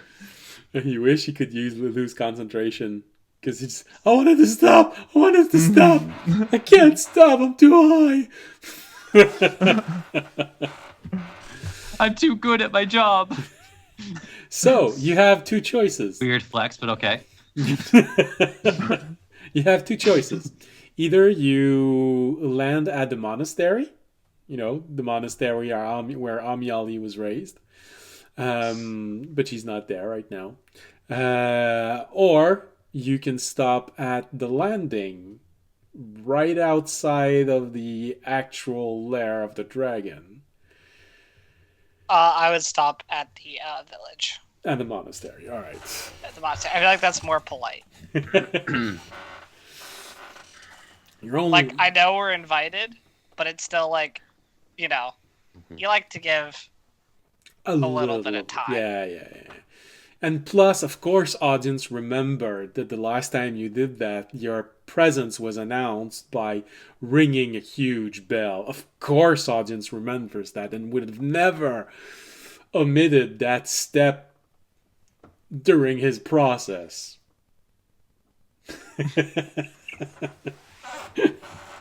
Wink. Audience. Wink. Audience just wants to be more polite. Alright. So you fly all the way up there. You reach the monastery. Well, the monks takes a little bit of time, but they eventually recognize you. You know, for them, it's been over a year since you've been there. There's sort of a, oh, hello. Oh, yes. I remember you. And they look at Jorg and Remy first. And we remember you. It's been a long time. We did not expect to receive your visit so soon. And then they look at you, audience. Ah, well, yes, of course you would come back. Yep. So, are you planning to stay for the evening? I'm sure many of the monks would be very happy to spend a little bit of time with one of Amiali's friends. We may come back. I had a meeting planned today with your mistress, and I don't want to keep her waiting. Yes, of course. Well, we will warn her of your arrival, of course. I'm not sure if she's back yet. But I'm sure by the time that you get to her lair, she will most likely be back, especially if she sent you an answer saying that she was going to be there. She definitely will. She wouldn't do this. Did audience get an answer? No, you sent your letter and you left. You just sent the letter saying, "Oh, we're going to be there." And then you left. I thought it was confirmed, though. Audience would have confirmed it was confirmed that the letter was received. Okay. You got read. Well. So so it's completely justified for audience to think that she's expecting him, because if she got the letter, that means she knows you're coming. Most likely the surprise is, oh, you mean she was supposed to answer me back before? Oh, okay. Yeah, no, absolutely. She knows I'm here. It's okay. I'll wait for Annie to come get me. That's what I'll do, because then that's safe. Yes. Audience likes safety. Of course, we will. Is Annie here, or is she away with the dragon as well? We will ring her down. I'm sure if she's there, she will come. She will visit. Okay. I mean, I'm sure she already knows we're here if we're here, but most likely, she is very perceptive. There's a good reason why she is such a valued vessel. I guess we will hang out for a bit. All right. Well, while we wait, we'll go. I guess you had time to finish some more spells, Fisher. My bad. Do you want to teleport back to the garden, started Fisher? on Phantom Steed. Oh yeah, that's right. You have Remy there. All right. Well, for now, don't forget that you have a point of exhaustion because you spent the night studying, Fisher. Yeah. All right. Well, it's time to go to the break. So that's what's going to happen. We're going to go to the break.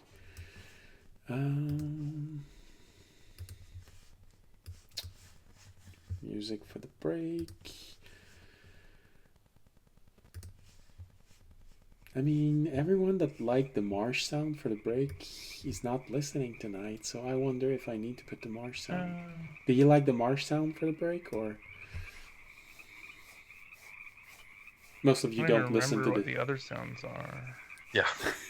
Well, there's the crackling fire, there's just rain, there's combat music.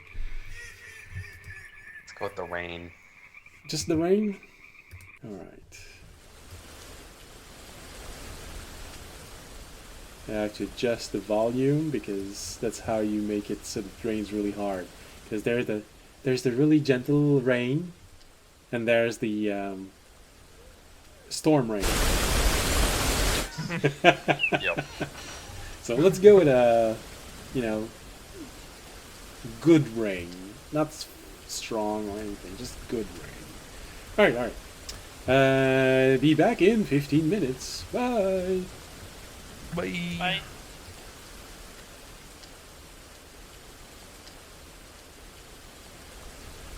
And we're back. I hope you found the rain relaxing. I always find it relaxing. Alright. Snowstorm, rain, thunderstorm. To me, they're all really relaxing. Alright. How about tornado storm?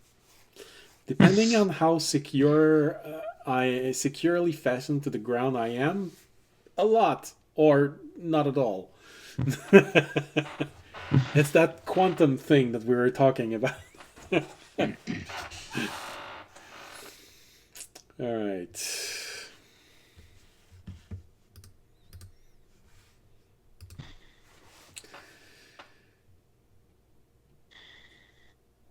Yeah. The worst of it is that it's true. All right. So, let's go. Sound did not like this. Yeah. All right. Sorry. Got a little bit fascinated by the audio mixer of OBS. All right. So, you wait in the monastery until Annie comes down the mountain. Well, not the entire mountain, just the portion that is between the monastery and the temple.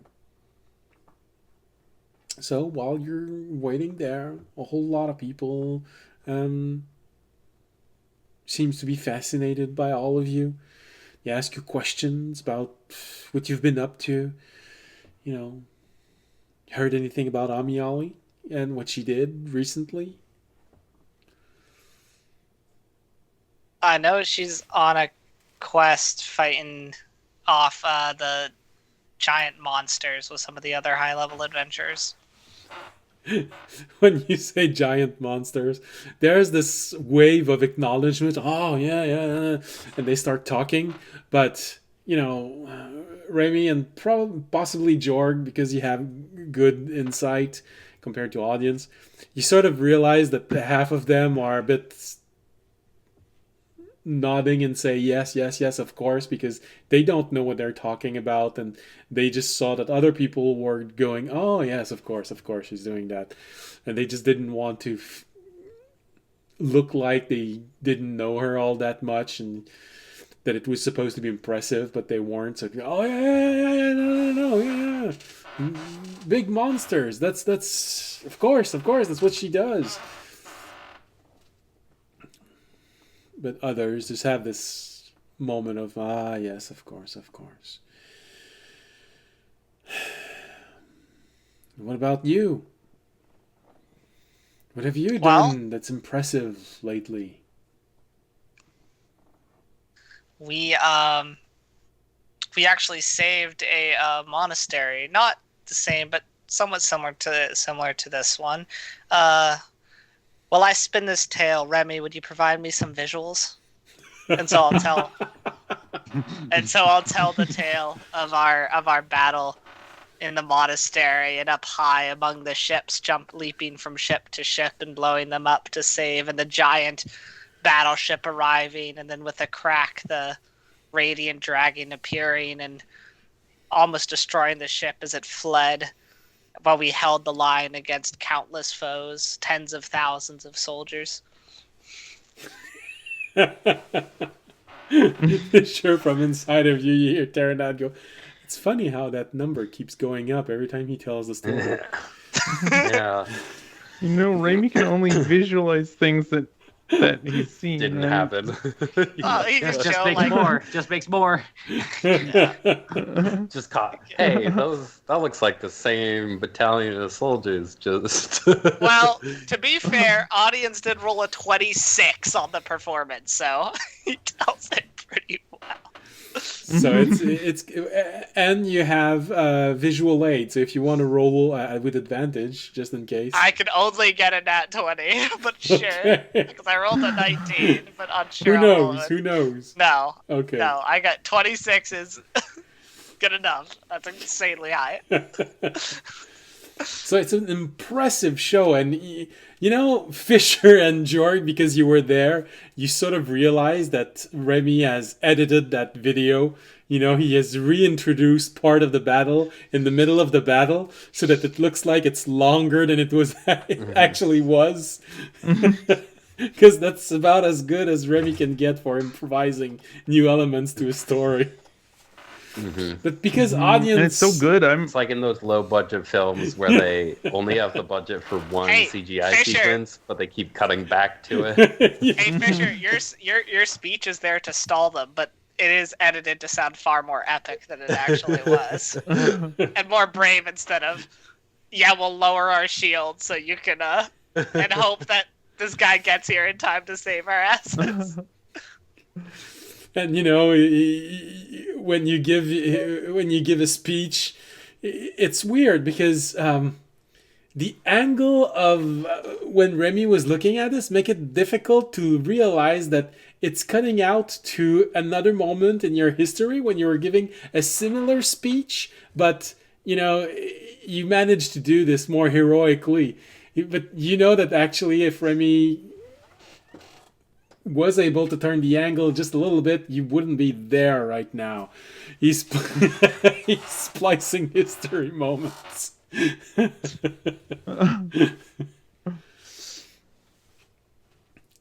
So George just like sits on the ground to watch it. Yeah, and you know that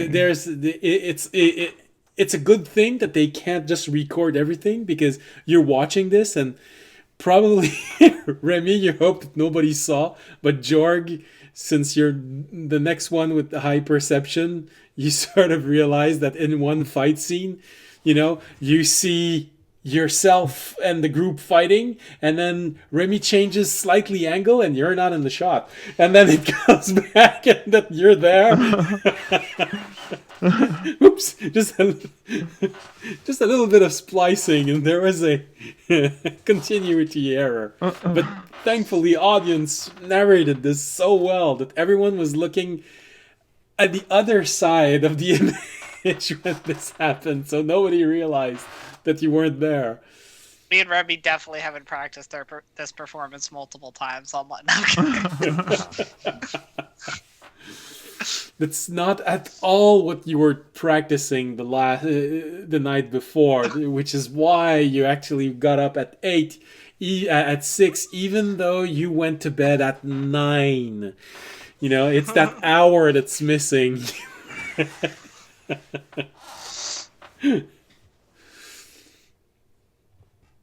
So, very good story. Everyone is completely enthralled by what you're saying. And impressed, you know. Some of them are wondering why Amiali wasn't there, but you know, it's your story, so some people just give you the benefit of the doubt that you've not edited her out of the story, you know. You wouldn't do that now, would you? Never. I mean, audience wouldn't. They could ask him, and he'd answer honestly. He would never end it out on Miali. Be nothing but truth in his words when he spoke on that. Why isn't Amiali there? Did you remove it from the footage? Perish the thought. I will smite you.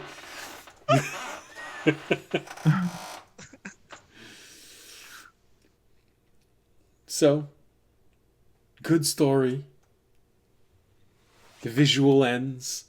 Light slightly dims in the room because the illusion is gone.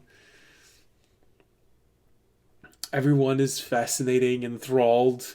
You know, they saw something that they had never seen before. Huge, radiant dragon ships. That's very impressive. Combat. Incredible. Everyone is very impressed. And you hear in the background, that was amazing. I haven't looked at anything quite like this in quite a while.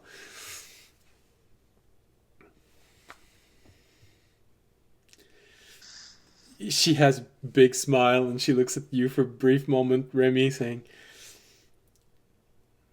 if you want, I'll give you a few good advice to better position yourself when you want to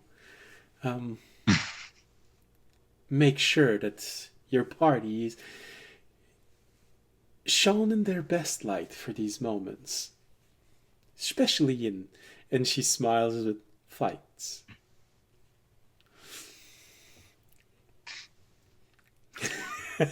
Flash cut to every single fight that Raimi's ever been in where he's conveniently been in the back somewhere. Yeah. That's why he's always away. He's actually filming the whole thing. Little do we know, Annie, actually a camera expert, has a master's in cinematography. Oh man! Look, she's lived a very long time. You forced him to reveal his new class that he just took for the last level, filmmaker. I mean, what's the joke of like the cameraman's always actually the most powerful character in a film? Because how can we get such great shots? Remy's just trying to live out the dream. Although, not gonna lie, it's like that could easily be like a homebrew subclass for Artificer. It's the cameraman. That'd actually be a great character. You're here to document. Oh, that could be interesting. No, I'd be up to help you create that if you wanted. Your next character, next campaign, you're a filmmaker. Cinematography. Wait, hold on. This is all wrong. It's like points to you. Just like you need to be 5 feet to the left. You are not as in in the they right have telekinetic, place. so they can literally push them 5 feet over. The light is all wrong. You take 5 feet back. Wait, you know what? I'll do it. Cast daylight. No, you cast suggestion, so he does take 5 feet back. You'd have what suggestion, daylight. When you were like 20th level, you'd have like once per day you could cast like time stop to reposition people. Interesting. So a mix between a bard and an artificer. Actually, maybe bard would also be an interesting class.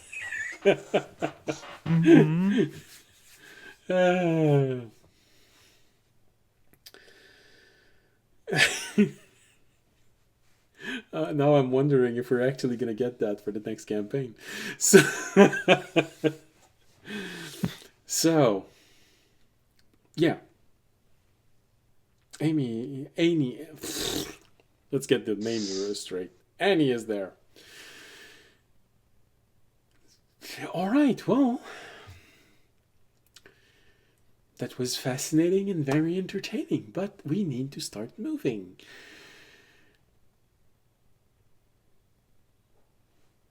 So, everyone, get up. Let's get going.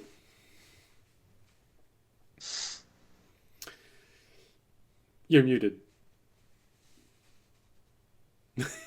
Are we expected? Well, of course you were. You did send a letter, although you did not give a lot of time for the letter to get here. But yes, of course. Okay. Good. I retrieved it myself. Alright. Let's be on our ways, guys. As always, Annie is a bit out of place wherever she goes. She has this flowing dress, this mane of hair that you feel like if it was wet, it would probably fall down all the way to her waist. But because it is all curly and slightly messed up, it sort of makes a ball around her head that just falls to just under her shoulders. Always a very wide smile. There is a sense of calm when you're around her, as if she was older than she was supposed to be. And as always, she is walking barefooted in all of this. Yep. Also, does everyone besides audience know that she can like read everyone's thought, or just audience knows that? I don't remember. I don't think you told anyone. Or maybe, no, you hinted at it last time you saw her. You hinted at it that she might do, so the rest of the group might suspect that she can. Because I think you warned everyone to be careful, to not let their thought wander too much. Yeah. I think I did say that. Okay. So, well, in that case, what are y'all thinking about right now?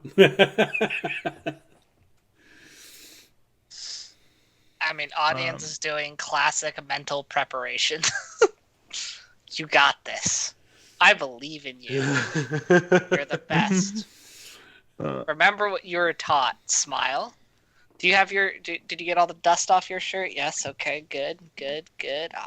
Make sure you're not slouchy like your mother told you. No. Of course, because you forgot to take out the shirt. Don't flex, otherwise it will rip. That may be considered a bit rude if you do. Flex a little, but not too much, you know. Okay.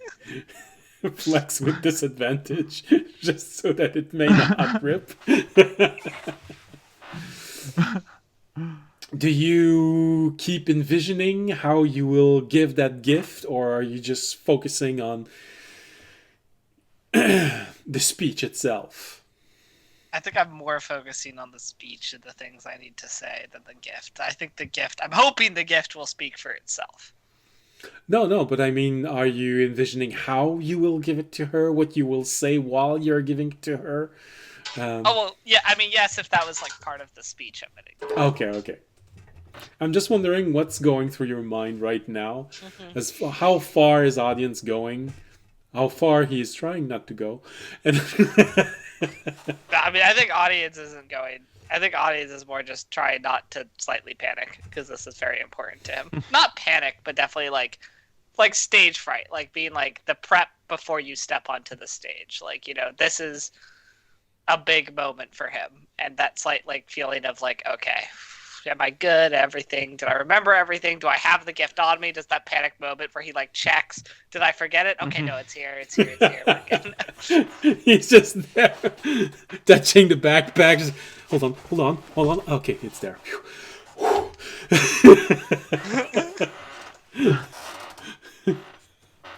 Checks it 3 more times on the walk, like somehow short-term memory is just lagging out. Of course, Remy, you realize, because you got stupid high passive insight and perception, so you realize this how audience is nervous right now and just keeps touching the backpack, always thinking about that gem. And you see him just mouthing the words that he's trying to rehearse, because he's not that good at speaking inside of his head. So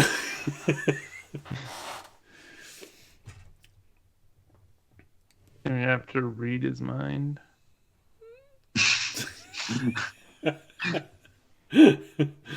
And what is Remy thinking right now? Surface thoughts. Because this would be, well, I guess now technically the second time they'll be meeting a dragon that's not trying to kill them. Yeah. Well, yet. Yes, of course. Yet. So honestly, just in case audience does mess things up, it's like maybe just making note of the exits or potential places to crouch behind in the event of a breath attack. And also, where did he store the helm of teleportation? Just in case. Okay. Just stick it on his head the minute that it's needed. What is Fisher thinking about right now? Surface thoughts. Fisher's just going over all the spells that he's trying to learn. All right, so a little frustration about the time he spent in the monastery waiting while hearing everyone just going through that story and thinking, I could have studied spell if we'd stayed over there. You could have done this. I mean, how long were we waiting? Well, long enough to tell the entire story from A to Z, so probably at least an hour, maybe an hour and a half. Long story. It's an entire movie that he just gave. Mm-hmm. It was 3 game sessions, Now available on Max, Disney Plus, and yeah. And audience, he tells a story, he sort of really pushes into the details when everything happens. Especially the details surrounding him,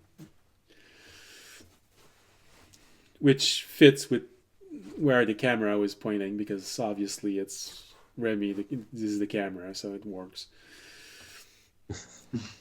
You really, really were just support characters in this story from Remy's point of view as he was watching all of this happening.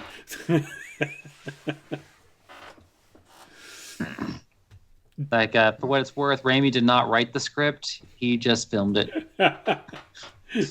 Yeah, but he was pointing the camera, so the camera was hugging audience a little bit.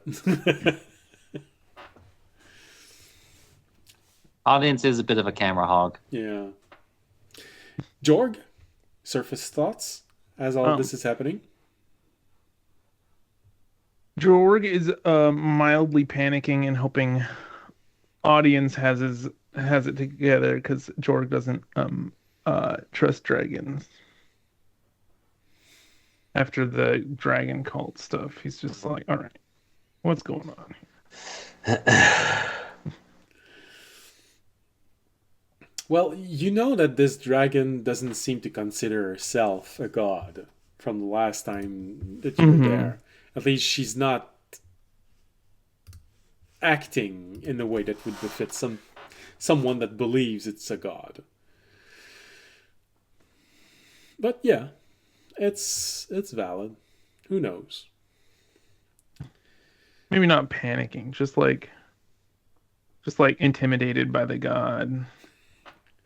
Stress sweating while walking up the mountain. Yeah.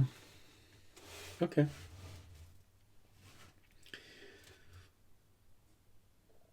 So as you're moving up the mountain, Annie would slightly slow down to let the group catch up. And while not stopping the movement forward, she'd go to you, Jorg. She go to me? Yeah. She just slows down just enough to let everyone catch up to her, and then she starts walking in your direction, going to your height, but still walking forward. So, tell me, you obviously are worried about something. I mean, if I can smell your stress from where I am, the mistress can probably feel it already.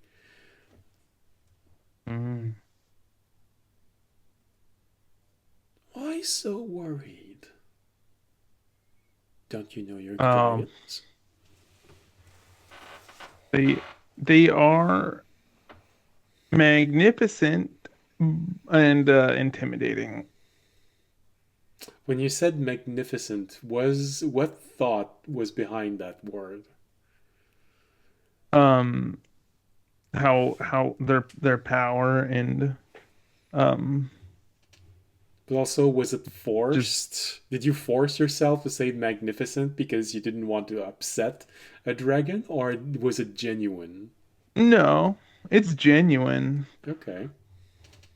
But it's also like magnificent can be like they're like overwhelming in their magnificence. I'm used to like animals and things that are like beasts, and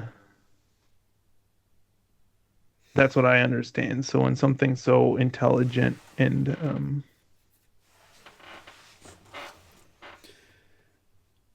I see. so I don't like necessarily understand things like that.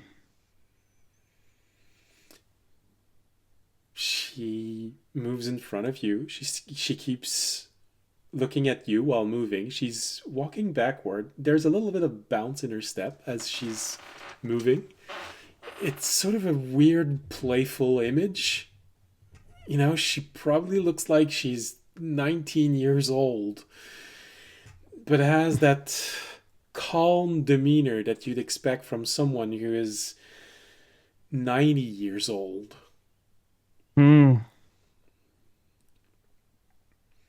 It's sort of an odd contrast. The kid and the grandparent mixed in the same being. What is? And she looks at you for a brief moment, and she looks at Frel. I imagine Frel is there. And she looks at you. Remy, because of your passive perception, you sort of see the difference in how she looks at Jorg, as if she understood something of Jorg. Well, it's not because something is big that it's necessarily impressive. But dragon is a dragon. It has its own thoughts. It thinks. It ponders about the problems of the world.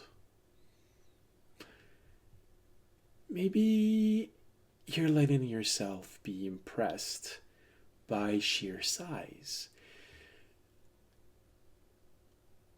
Are you as impressed by a dragon as you would be in a whale?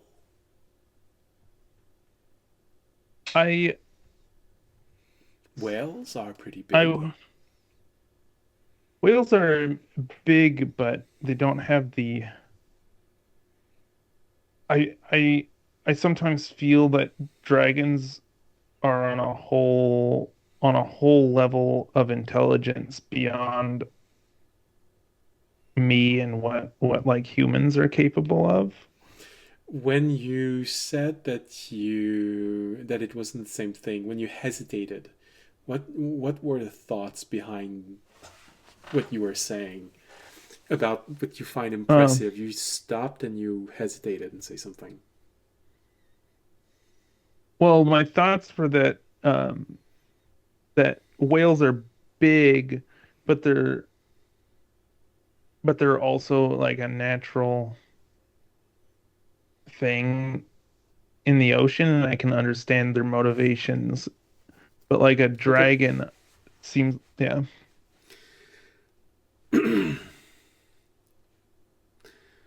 Well, you simply have to look at it from a different point of view.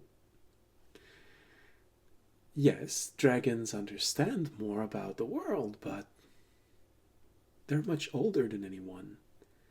Even elves starts wandering the world at an age that a dragon would consider is still just barely a child.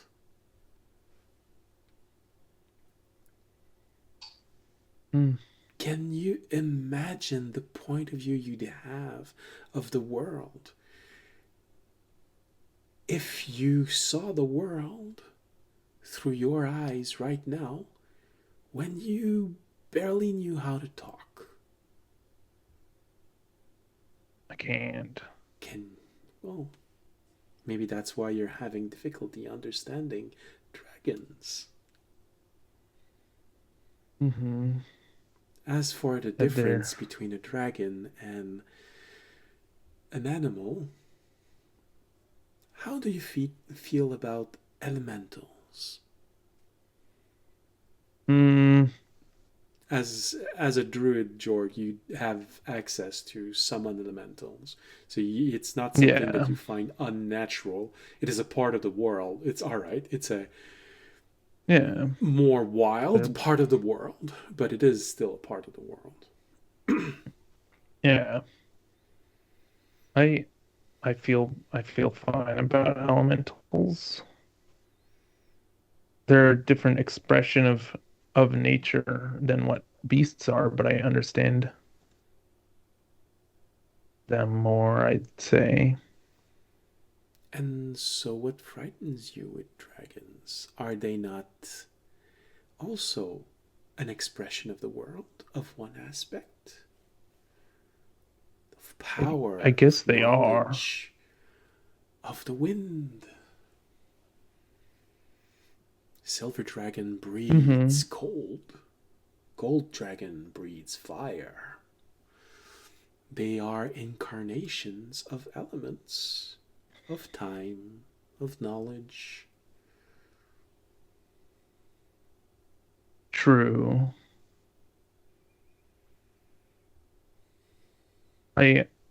Yeah, that's true.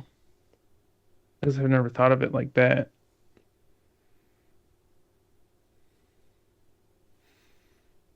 I will see her with an open mind. Well, good, because she's a mind reader anyway. Well, if you ever feel lost while looking at her presence, think about me. You don't fear me, do you? No. I mean, should I?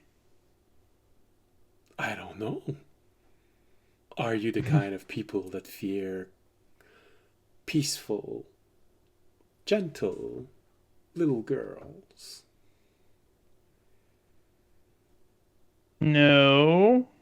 Then what reason would you have to fear me?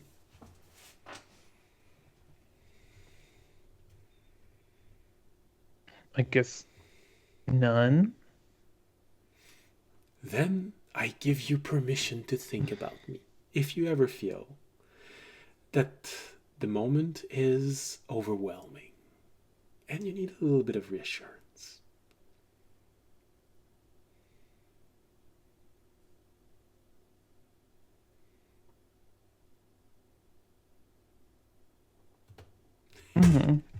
How does Thanks. Jord feel about this? Surface thoughts. He's feeling better, but now he's questioning her because she's like an attendant to a god, and she's telling him not to fear just regular 19-year-old girls, but he definitely gets the vibe that she's not a regular 19-year-old girl. Well, she does look harmless. That's one thing that you have to give to her. She doesn't have any weapons. She's never shown any signs of greater powers. And to be quite honest, yeah, she might be able to read minds, but one could say probably the same thing from someone who has incredibly high insight.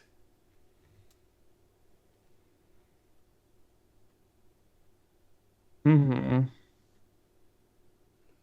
An expert of body language would be easily able to figure out everything she just figured out just by looking at you. Yeah.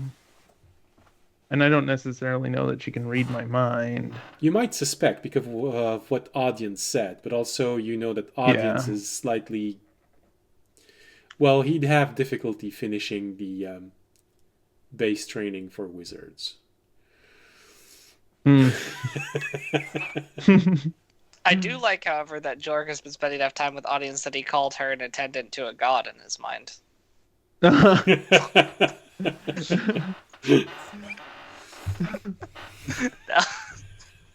Audience is influencing Jorg.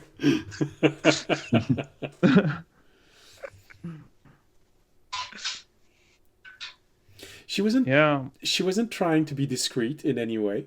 So how's everyone else feeling about everything that they just heard?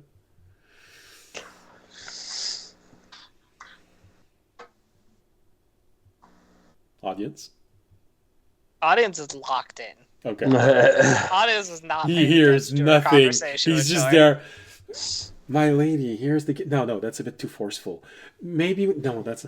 we're just going to keep it simple and just like last night. That's everything that's happening inside of his mind. Fisher and Remy? Fisher's probably the same, but going over the... spell? Phantom Steed spell, but it was... You have Remy's ritual book in your mind is just going, right, okay, yeah, I have to, okay, right. It's like, wait, do I have to give the horse a heart? Do they need those? Do they have those?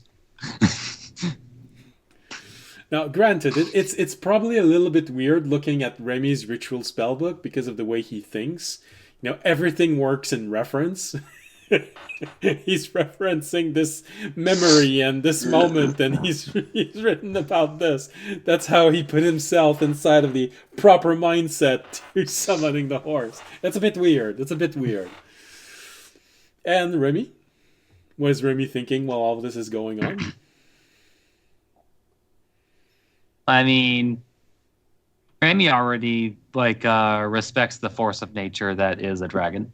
Okay. So honestly, it's kind of like more of a,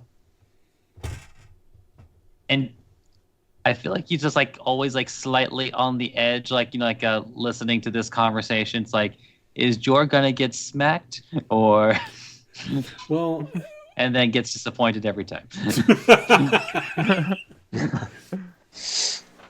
Well, probably the thing that you saw that she noticed is when she looked at him and he said he was scared, and she looked at the dog.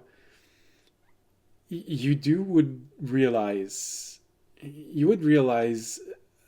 the change in demeanor that she had and the change of vocabulary. Dogs, when you want to reassure them, you sit down. Instead of showing them something so that they have to look up, you show them something that they need to look down. It helps them feel more secure. And you definitely feel like that's what she just did with Jorg, seeing that he can summon a dog. That is the object that was chosen by him, and him by choosing the object. So I feel like Raby also knows that's how you deal with children. So either way, Jorg doesn't look good coming out of that conversation. He looks like a reassured child. Or a dog. A reassured puppy. There, combine the two. All right. Oh, so now you understand the reference of the Terranad gave for Jorg. Right. So the rest of the way happens mostly quietly. Of course, the silence of the walk is always broken by Annie, who has an undying, cheerful demeanor all the way there. She even skips a few steps while she is moving forward, as if she's listening to a little bit of music. It's definitely slightly out of place how cheerful she is, but also she is the most trusted vassal of a dragon, and you are walking up the mountain to a dragon's lair. For her, this is probably also the most secure place on your world right now. So, alright, slightly odd, but also understandable. Then, after a few hours, you reach the top of the mountain. Completely the top of the mountain. You look outward, you see that there's a layer of clouds under you. Not thick, there are some holes, so you can actually see the bottom of the mountain. Well, not clearly because you are a few miles up.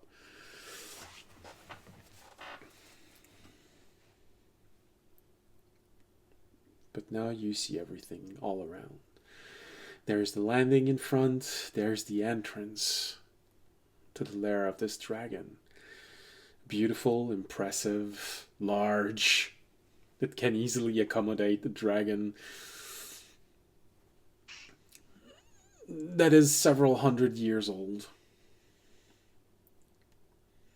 And he invites you inside of the lair, but not too deep inside. You see one or two gnomes walking about. You see, you think it's an elf, but could be a half-elf. You don't see him from close enough to figure out which one it is, but definitely has elven features. Then, maybe after a single hallway, when you turn, she turns around and says, "Please wait here. I'll go see if she is ready and available for this. I'll be back in a moment."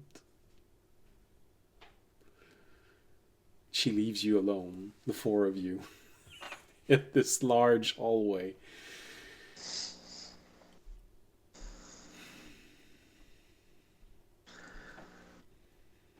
All right, you ready, audience? Yep. Maybe. No. I'm going to cast Yes? Enhance Ability Eagle's Splendor on you.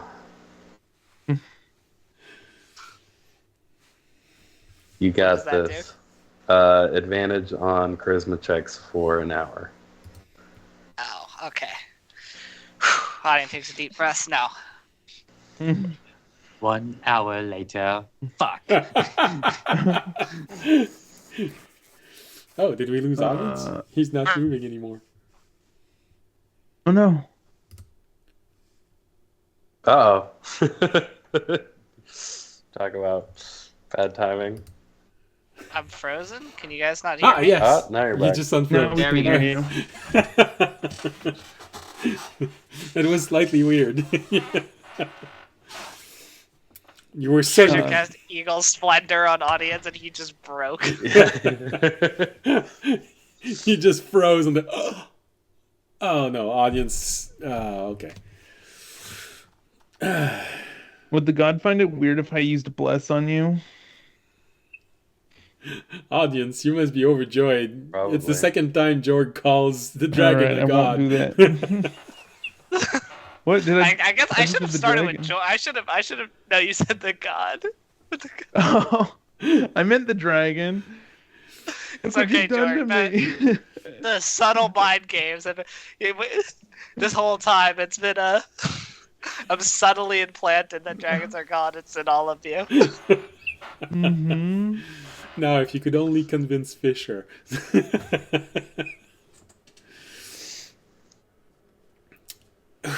It'll be a cold day on a mountain. Wait. A hot day in a mountain? Oh no, we've already been there. So, oh, that hurts. All right. Sorry, I'm a bit distracted. I just stabbed my foot with my toenail. Oh, it hurts so bad. Ow. Slightly distracting. All right. Takes a moment before Exciting. anything arrives. Takes a moment before anything arrives. Just enough for audience to grow even more worried, even more scared of what might It's happen. a trap. It's a trap. Secretly the shadow dragon. Oh. That'd be a crazy twist. Fish.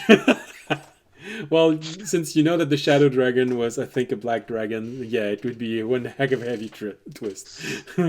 Just been illusioned as a silver dragon for like 200 years. Actually been that.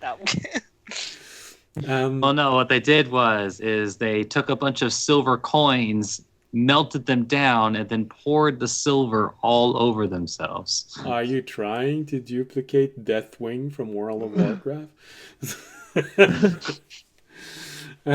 Fisher, is Terry out or not? No. Okay. All right. So you wait a little bit, and as you feel like you're about to pee yourself, you see the shadows inside of this hallway starts to shift and move. It's much more graceful than you anticipated. You don't hear the of something big moving forward.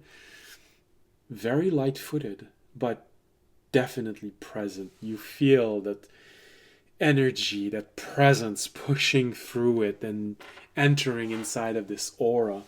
You can't help but to have the moment of before she even enters the room.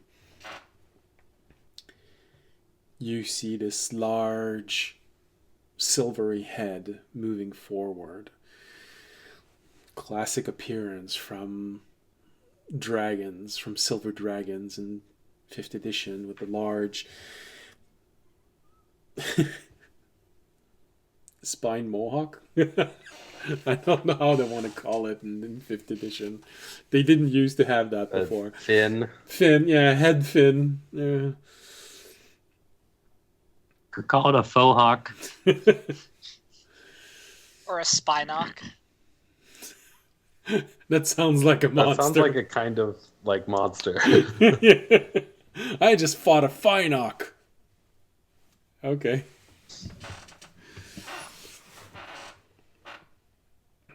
Some would say the head of a silver dragon is the last thing they ever see. So, I don't know. And suddenly the entire hallway gets blasted by cold air. No. The rest of the body follows a few moments later. Not a few turns later, really just a few moments later. And she stops. Get the feeling that she sits down. Her head is easily 30 feet above you. Not directly above you, but you're still staring at it like this. There's not enough room for her to spread her wings, but enough to walk down this hallway. She stops. She looks at you for a brief moment, and she looks at your companions, Remy, Fisher, Jorg. In the background, you can't see the other end of this dragon, but in the background, just stepping to the side, but very much further away, you see the image of Annie there. Her head bowed. And the dragon looks at you directly, audience. It's been a long while since you saw a dragon staring directly into your eyes. Probably not. Yeah, I don't think since I last saw my master, so that would have been... For you, maybe, yeah. 2-3 years? Probably 2 years. A year to come here, and then you've been here for about 6 months, so probably around 2 years, yeah.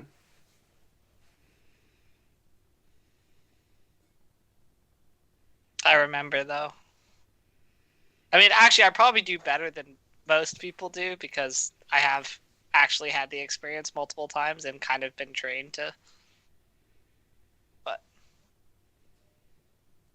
it is still always an experience to be stared directly at the eyes of a dragon. They are sharp. They are aware of everything.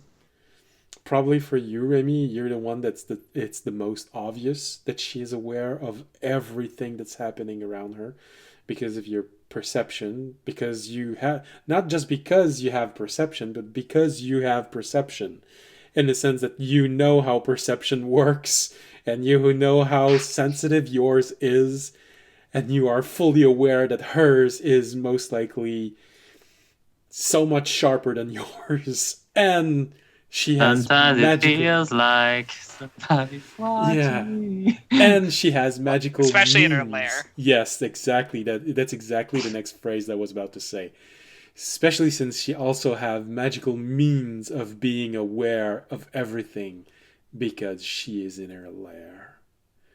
She probably feel every single step you make.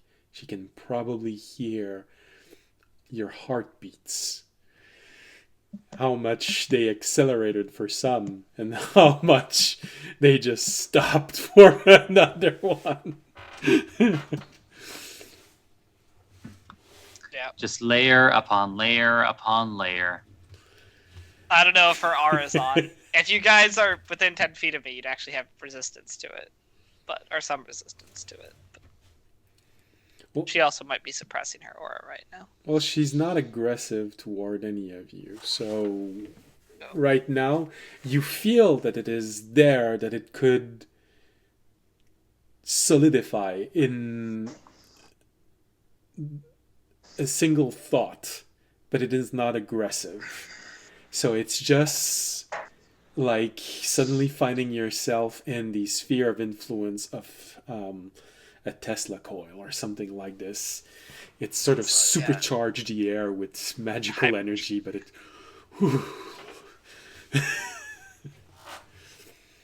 You also can't help but to feel the difference in size and power. Although you have all seen a dragon much larger than her, aggressive when he arrived. So there is a measure of, okay, she's impressive. I've seen worst. But still, the last one knew me. This one doesn't. Okay. Okay. Audience will step forward and give a bow like he would to a king and says, Lady, am I pronouncing this right? Exoniad? I will confirm that. It's been a while since I had to pronounce her name, but I believe so. Exanihat. Yes, you'd have to place an accent on the first A. Exanihad with an H Right, between the A and D. I'm gonna do my best, and we're gonna just let it go. All right. We take for granted that audience practices the name in the mirror. Yeah, for an hour. We take for granted that audience says it right, whether I do or not. And because it's a draconic name, and your native language is draconic, so you'd have the pronunciation right. Yes, Lady Gesundheit. All right, Lady Exonihat, it is a pleasure to finally meet you. Thank you for allowing us into your home, into your village, and agreeing for us to meet with you after. Again, I will apologize our unfortunate timing for our last meeting. She looks at you briefly. She smiles. Well, we all have our relationship with time, haven't we? And it is my understanding that yours is more complex than the average person.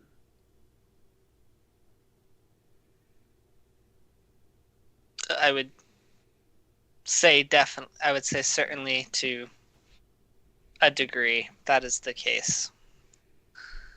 I have brought a gift for you, and while I know it cannot probably match the many wondrous things that have been given to you throughout all the years, those by either other mortals, kings, or even other dragons, it is something that I think, or I hope, you shall find pleasing, as it has come from a place of me knowing how much you care for those that you watch over, and something that I think and hope that they might find beneficial to their daily lives. And I'll present the box to her. She looks at it for a brief moment. She looks at Annie for a moment.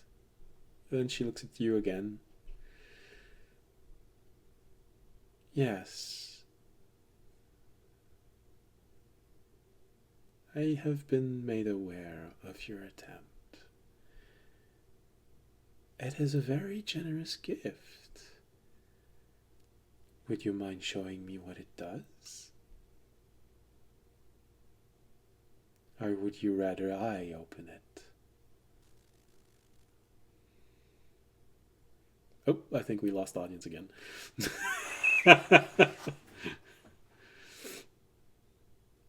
Am I back? Oh, yeah, you're back. Okay, I didn't hear anything you said on the last her response to me. Sorry. Audience blacked out for a second. How he would receive your ears just went beep. So, like I said, she looked at you, and then she looks at Annie for a brief moment, and she looked back at you, and she said, "Yes, I was made aware of your attempt. Well, are you waiting for me to open it, or do you want to show me yourself what this intriguing gift is?" Give a small laugh, and I'll say, "Well, it's your gift. Normally it is a custom for the receiver to open it more than the giver, but if you would like me to show you, I can."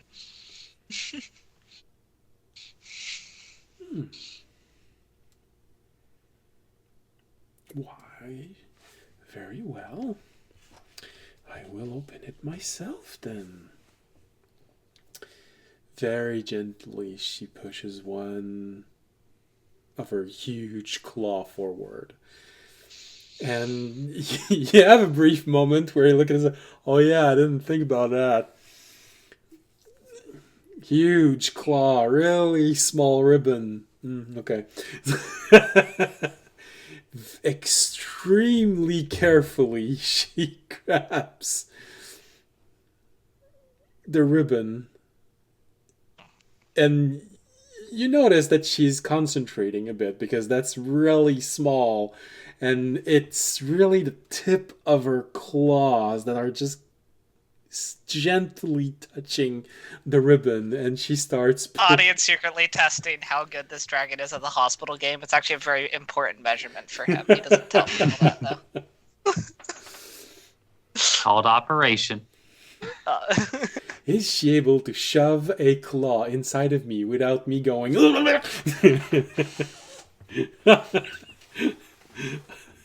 Sam is having a whole lot of difficulty with his internet right now. His internet is intimidated. Yeah, absolutely. Am I on again? You keep having those moments where you freeze for 10 seconds and then you come back. Well, it's funny. You guys didn't actually freeze that time. Sometimes it doesn't freeze for me. Okay. Yeah, it happens to me also from time to time. Sometimes you all say that I'm frozen, but I can still hear everything you're saying. Yes, I can hear everything you're saying. I did heard some of those comments a few times.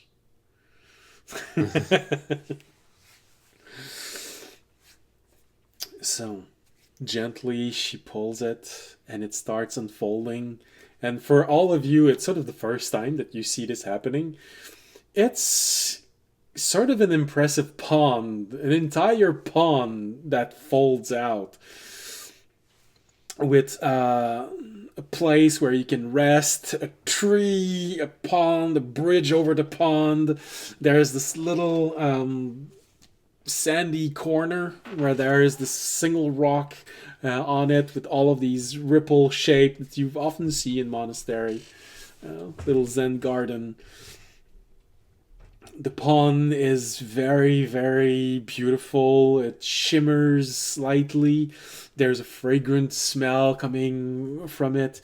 The pond seems to have completely adopted the shape of the cavern, spreading all nearly completely to each side of the hallway.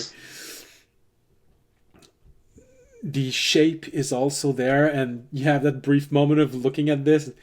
Where does the water come from? Do you actually, if you jump inside the water, are you going to go deep inside? Because it's flat ground under it. It's sort of a weird element, but you know, portable holes exist, so maybe it's something similar to that.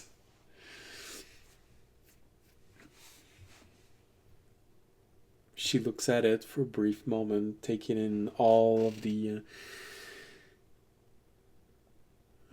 different details. You see her head just moving closer and closer and looking at the tree, looking at the pond. She just breaks the surface of the water with one of her claw and just turns it a little bit. Very intriguing. Very fascinating. I have to admit, it is among the more original gift I have received.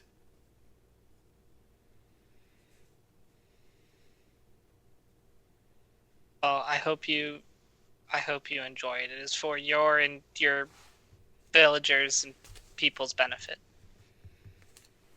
I'm sure the villagers will enjoy this, especially in special occasions where such a peaceful little island is very much warranted. I've heard that someone lost a family member in the village. I feel like this would be a perfect moment to show it to everyone.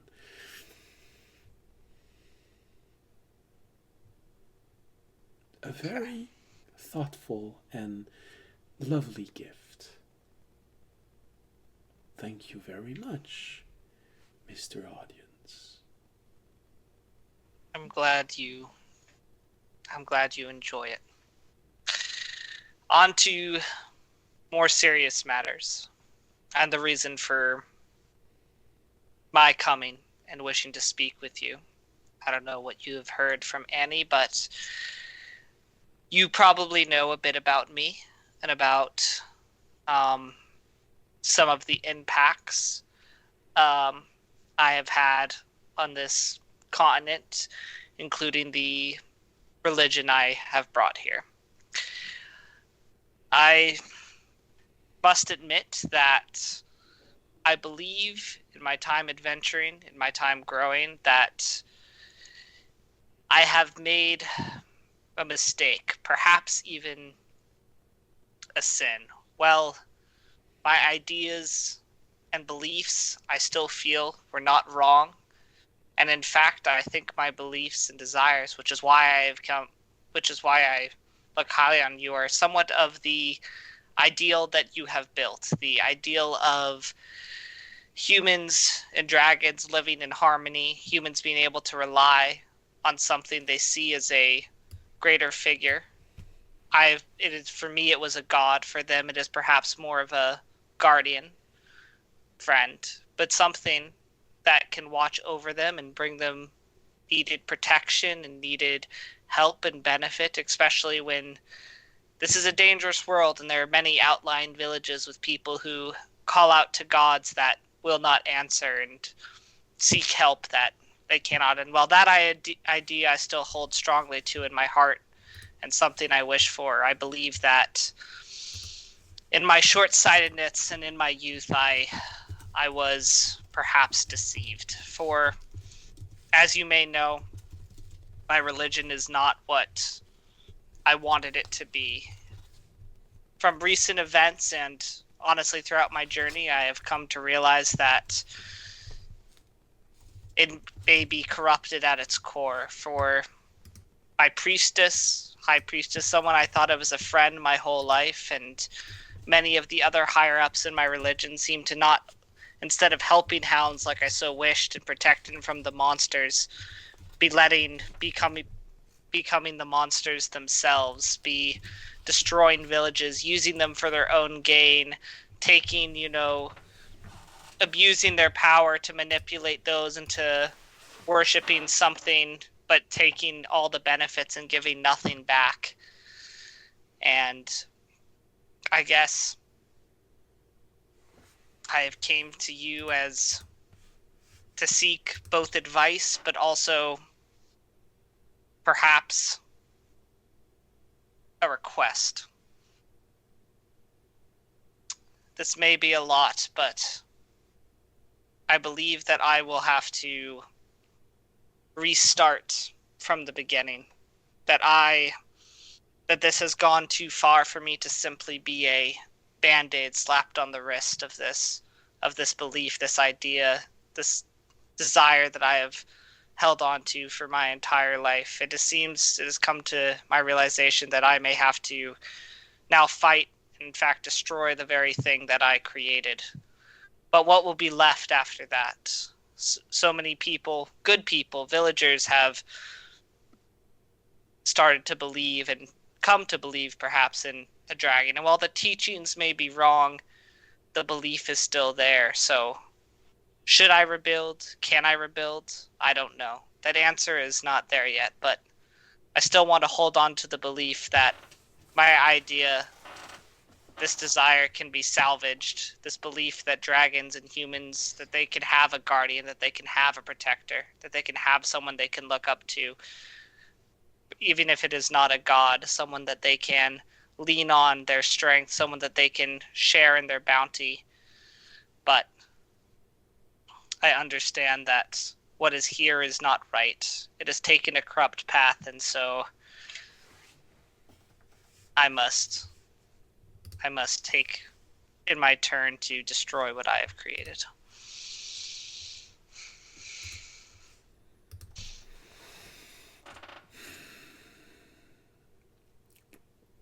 You see your head lowers to your level and slightly slide to the side of your head, and you can gently hear a voice say, You can breathe now.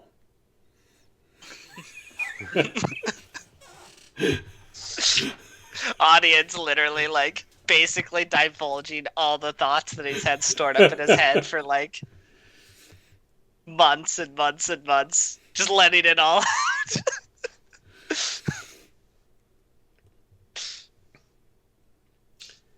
Well, you seem to have put a lot of thought into all of this. And the ability to put oneself into question is always an admirable trait. Especially when there are things which feels amiss.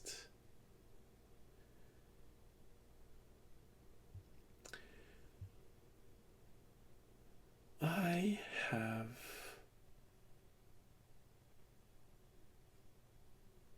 a little problem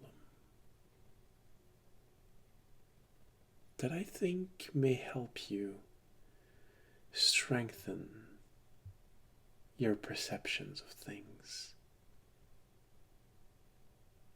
If you decide to undergo this quest, it is a little time sensitive, so you'd need to leave very soon. And what is this quest?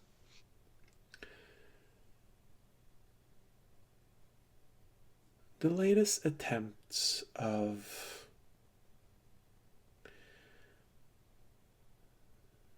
a very persistent, albeit what you would say gentleman behavior of another dragon has shown a little problem in this island chain.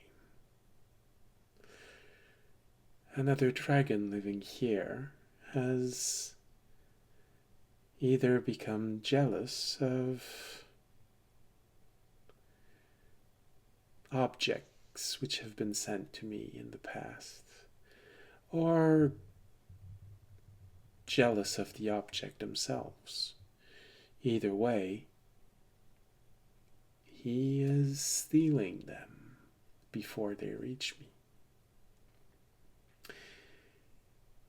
You might have guessed who that might be, but just in case you haven't figured it out, within the elven territories, there is a green dragon there.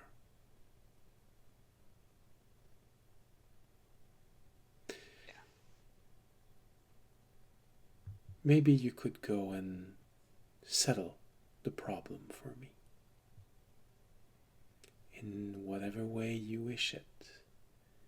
If you feel it is unavoidable that you would need to kill the dragon, I will understand. If you feel you can reason the dragon, I will also understand. But either way, his dangerous behavior needs to stop.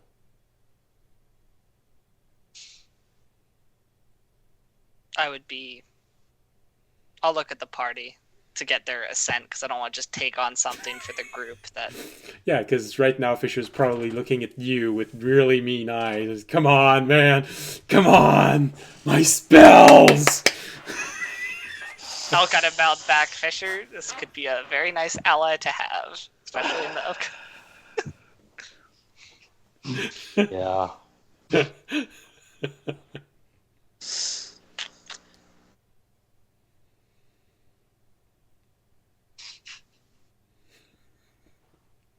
I'm waiting for the assent from people. I'm not just gonna like...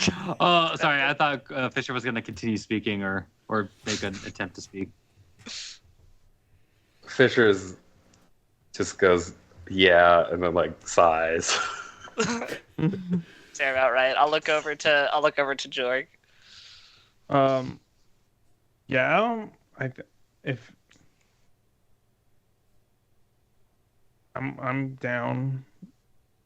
Okay. And then finally I'll look at Remy. Raimi looks like he's doing calculations in the air. You don't know what the calculations are for, mostly because you can't see them. But and anyway, Raimi, he's after just looking him mimicking over, something he gives saw him the before. talent up. Okay.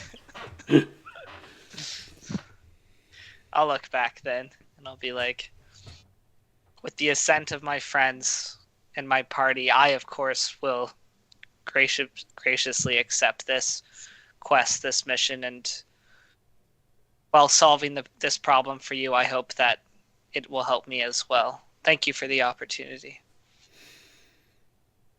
Very well. Then I will leave you to this quest. She takes a very gentle moment to refold the pond. I'll ask, do either you or I'll look at Annie have any way or any sway with the elves for them to know that we are not their enemies while entering? Anything that you could lend us to help let them know that we are their allies? Well, I was going to wait a few moments for... She looks at Remy a brief moment. Dramatic effect. But I would ask of you to take Annie with you. She will guide you to the Elven Forest.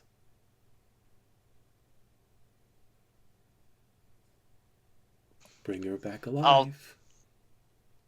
I'll bow slowly. I'll be like, she will be under our protection. I swear on my name and my life that no harm will come to her. Flashback. Audience feels the whole cold hand grip of fate grab him suddenly by the no. You don't know why, but audience keeps thinking, I want to pee. I want to pee so bad. You said you'd protect me, audience.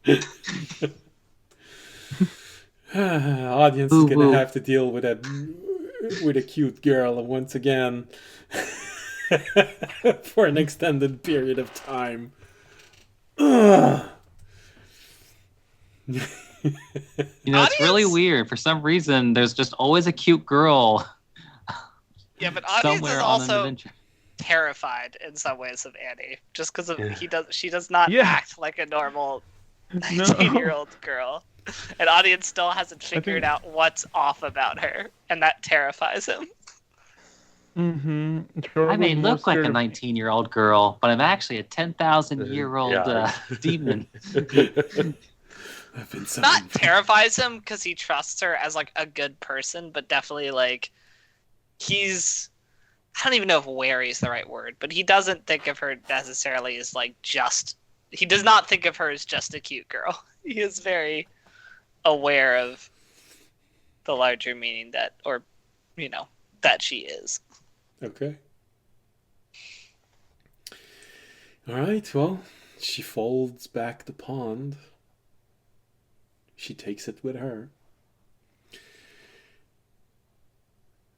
I need to stop agreeing to protect gods and dragons' daughters. Putting my life on the line if they die. But you get an addition to your harem if you succeed. Possible, harem. Possible.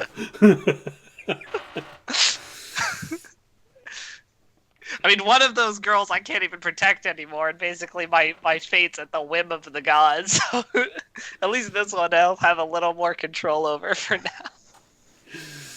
Alright, so Exanihad and Annie leaves the hallway. And a few moments later, Annie comes back, as cheerful as ever. She's not looking down anymore. She's looking straight forward, straight at all of you. Slightly skipping as she moves toward all of you. Always barefooted. Always with everything that really just doesn't blend perfectly with her. Most women don't wear their hair all frazzled like this everywhere they go. The average peasant always wraps her hair to protect it from dust, from everything. It makes it easier to wash. And they don't go everywhere barefooted.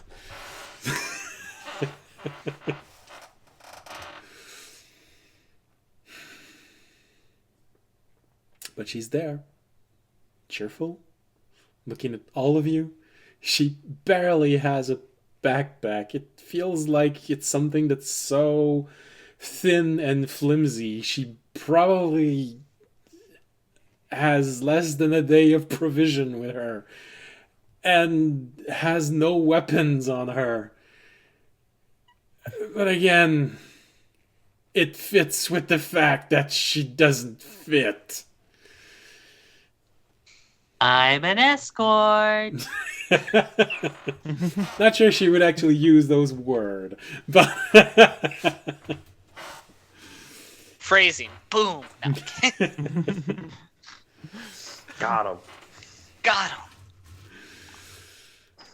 And she just looks at all of you and says, "So, are we leaving?" With a big smile on her face. I guess if you want to travel at night, if you don't want to spend the night here, we can. I don't know if there's a village you know of near. If you don't, or I guess we could stay at my hut or Remy's hut, not my hut. Could stay in my house. Well, not my house. Well, actually, my friend's house. We can crash at my bros. Well, technically, from where you are, it's probably closer to noon right now. Oh, okay. Time to walk up the mountain, float up the mountain an hour, stay a few hours in the monastery, then go up. It's probably around noon right now. Well, I could teleport us to the beginning of the Elves Forest, but it is not a known location, so my roll would actually have to be better, where there's more likelihood of us going off. Well, I'm not gonna make everyone start a quest 20 minutes after the stated time at which we're supposed to end. But if you want to know, you have traveled once before to the most known route that would take you into Elven territory. However, if you did that, it would take you weeks to walk all the way to where the dragon is. The easiest way for you would be to go back to Otanel, and from there enter the forest there. Or, if you want to go even shorter, go through the mountains. A bit more dangerous, but shorter.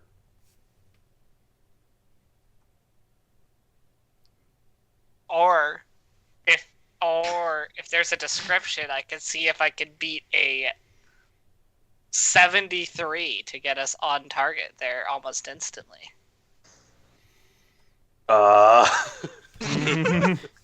You know, it's really weird. Audience starts firing up the Helm of Teleportation, and Remy's nowhere to be found. Where'd he go? Well, of course there's a description that she can give you. And is that your official role? He's frozen. I hope he's frozen. So, a description. What would I have rolled? Okay, you're back now. We can hear you.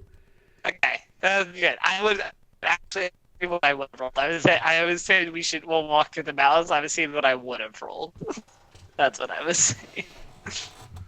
I would have rolled a 46, so we would have been in a similar area.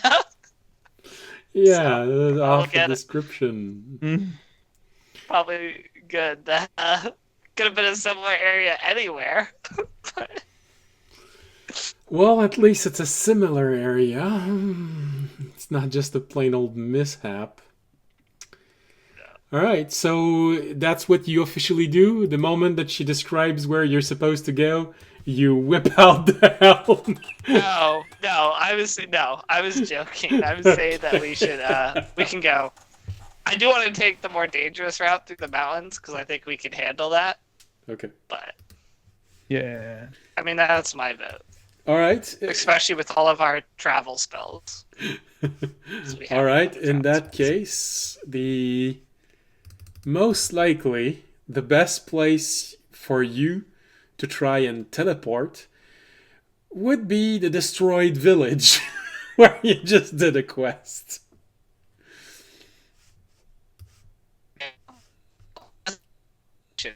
Your internet is really hating this stream right now because you keep cutting out. So maybe it's a better thing if I wait for you. Oh, you're back. 92. 92. Yeah, I think he's basically agreeing that we should probably just hold off until next session. I don't know. He just said 92. No, that's my official role to teleport us to the village. Now I'm done. That's it. All right, so we'll be starting from there when the session starts.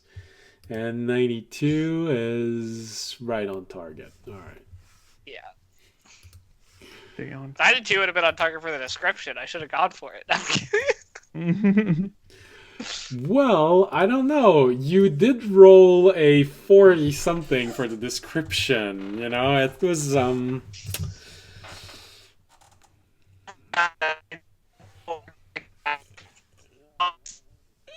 I didn't understand a word of what you just said. No.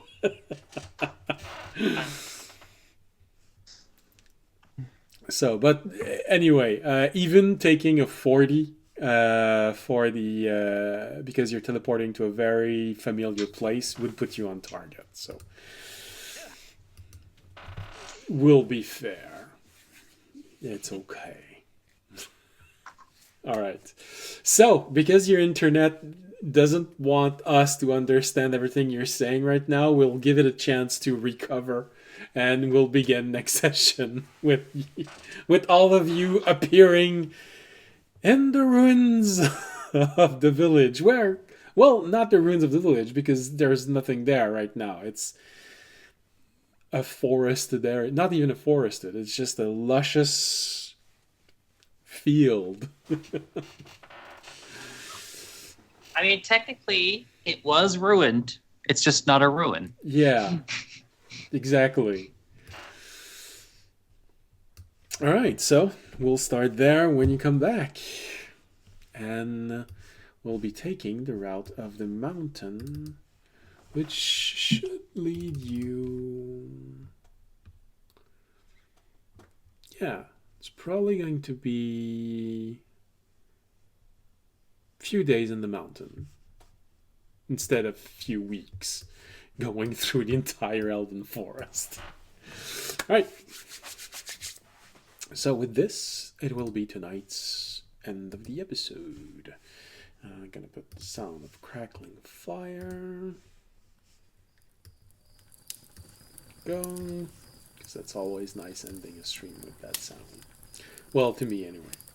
So, thank you for being here tonight. Thank you for watching.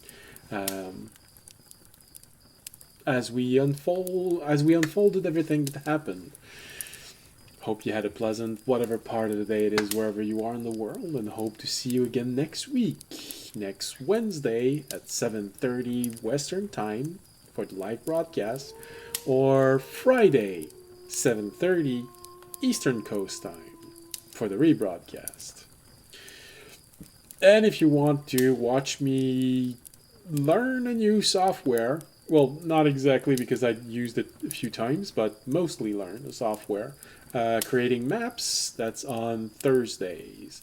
We've created an inn for our village, so now we need to create the village itself. So, with that, that's the schedule. That's what you can expect, and hopefully what will happen next week. And if the map tomorrow. So, what will happen? Period. Yeah, let's not already go on next week. Just what will happen? Period.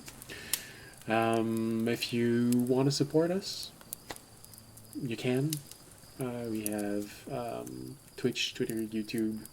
So you can follow, leave comments if you want to do more. You can make donations, become Patreon, subscribe on Twitch. All of the information for this is below the window. And if you want to do more, or you can't do any of those, but you still want to do something, well, simply spreading the word of the channel helps tremendously. So, just do that. And I think that's everything that I could possibly say at the end of the stream, unless one of you wants to add something, say something. Last word before we leave.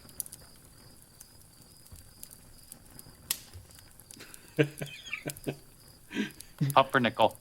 And audience is frozen. So, alright, so, well, with that, thank you for watching. See you next week. And as always, stay safe and stay healthy. Good night. Good night.